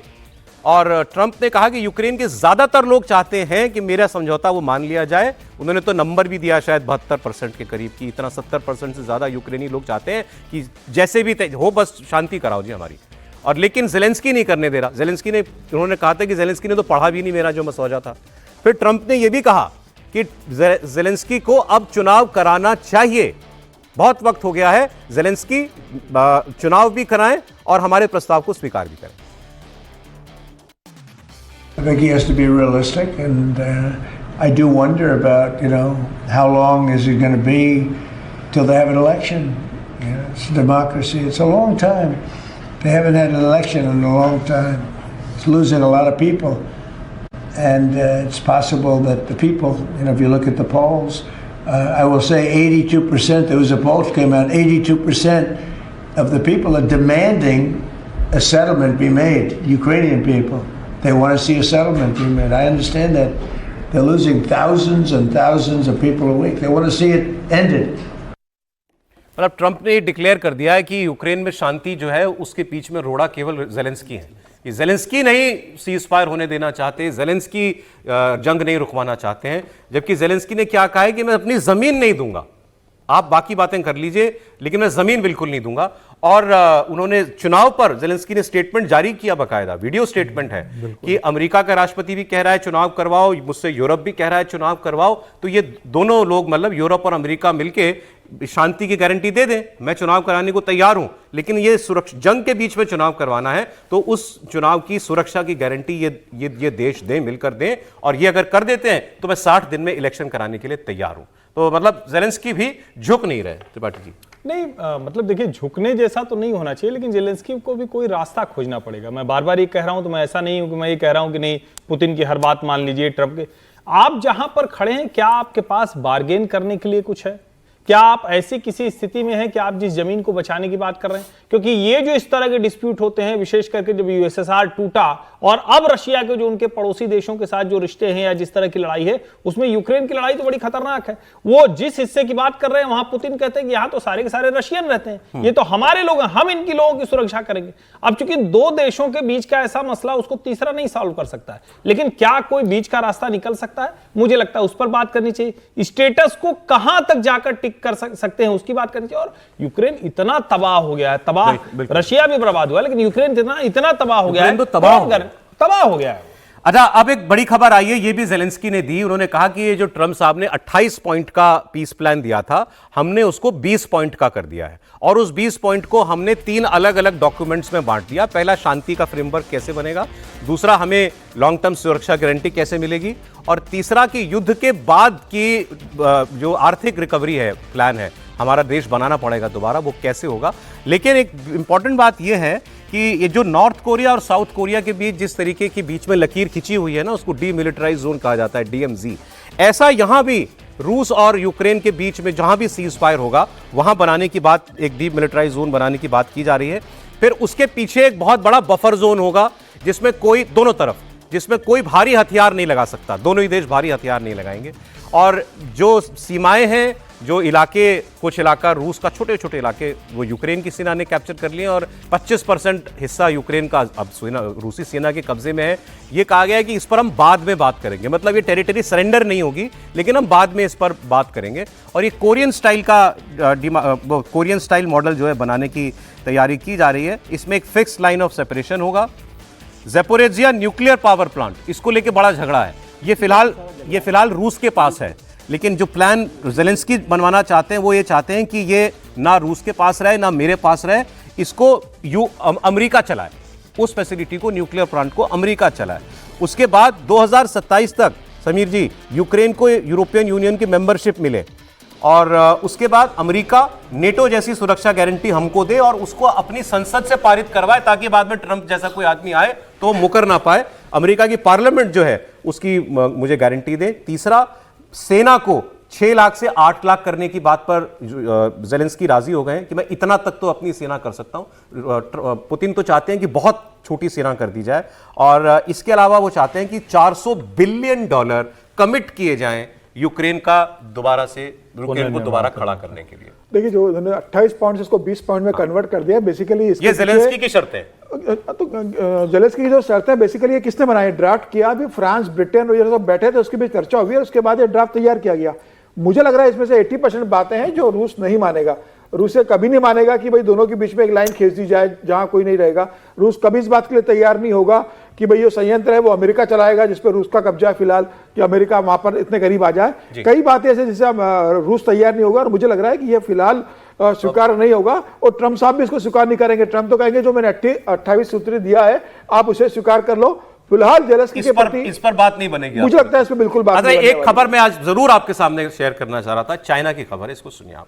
चाइना में एक फैसला हुआ है करप्शन के केस में, रिश्वत के केस में एक पूर्व बैंकर को, और वो रिश्वत भी छोटी मोटी नहीं, शायद 150 या कुछ मिलियन डॉलर की बैंकर था ये व्यक्ति, इसको फांसी दे दी गई है। फांसी दे दी गई, फांसी की सजा नहीं हुई, लटका दिया गया। अब ये बहस हमारे यहां हो रही है। CHIH उनका एक बैंक है और उसके पूर्व मैनेजर हैं बाई त्यानहुई।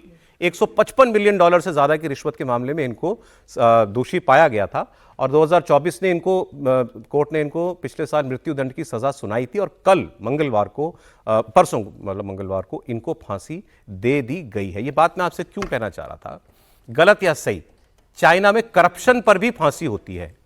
करप्शन, मैं नहीं कह रहा हमारे देश में ऐसा प्रावधान लागू करो, रिकवरी करनी है इसके साथ, लेकिन करप्शन पर ये नहीं, कुछ तो सख्त कानून होने चाहिए। कई सैन्य अधिकारियों को करप्शन के मामले में फांसी की सजा हुई है। मैंने खबर पढ़ी, मैं बड़ा it was shocking to me कि करप्शन के केस में फांसी। नहीं है, वहां पर है। आप देखिए ना, माओ का जो कल्चरल रेवोल्यूशन हुआ था वो भी तो करप्शन के नाम पर ही है। करप्शन को एक मुद्दा हुआ था और उसमें से कितने लोग, मिलियंस लोग मारे गए थे। नहीं सर, मेरा ये था कि वो तो चलो डिक्टेटरशिप है, हम लोकतंत्र हैं, लेकिन वो करप्शन पर इस हद तक जाता है सजा देने में। हम भ्रष्टाचार पे चर्चा ही नहीं करते ना। अभी 2 दिन तो हमने चुनाव सुधारों पे चर्चा की है, उसमें भी तो करप्शन का ही बड़ा मसला है ना, जो पॉलिटिकल डोनेशन, पॉलिटिकल सिस्टम। तो करप्शन पर फांसी की बात तो मैं नहीं करता, लेकिन करप्शन पर सख्त एक हमको रवैया अपनाना चाहिए, वो सब मिलके अपनाएं। लेकिन आप ऐसी बातें करते कि खुद ही गले में घंटी बांधे, वाकई भोले लगते हैं आप। अच्छा, और जब केसेस होते हैं AD-CBI के तो फिर आप ही कहते हैं कि ये तो पॉलिटिकल वेंडेटा है। नहीं, फिर उसको वित्त मंत्री बनाते हैं ना बाद में। आज समय इतना ही था। बहुत शुक्रिया हर्षवर्धन जी, विजय जी, प्रोफेसर साहब आपका, समीर जी, बहुत धन्यवाद आपका।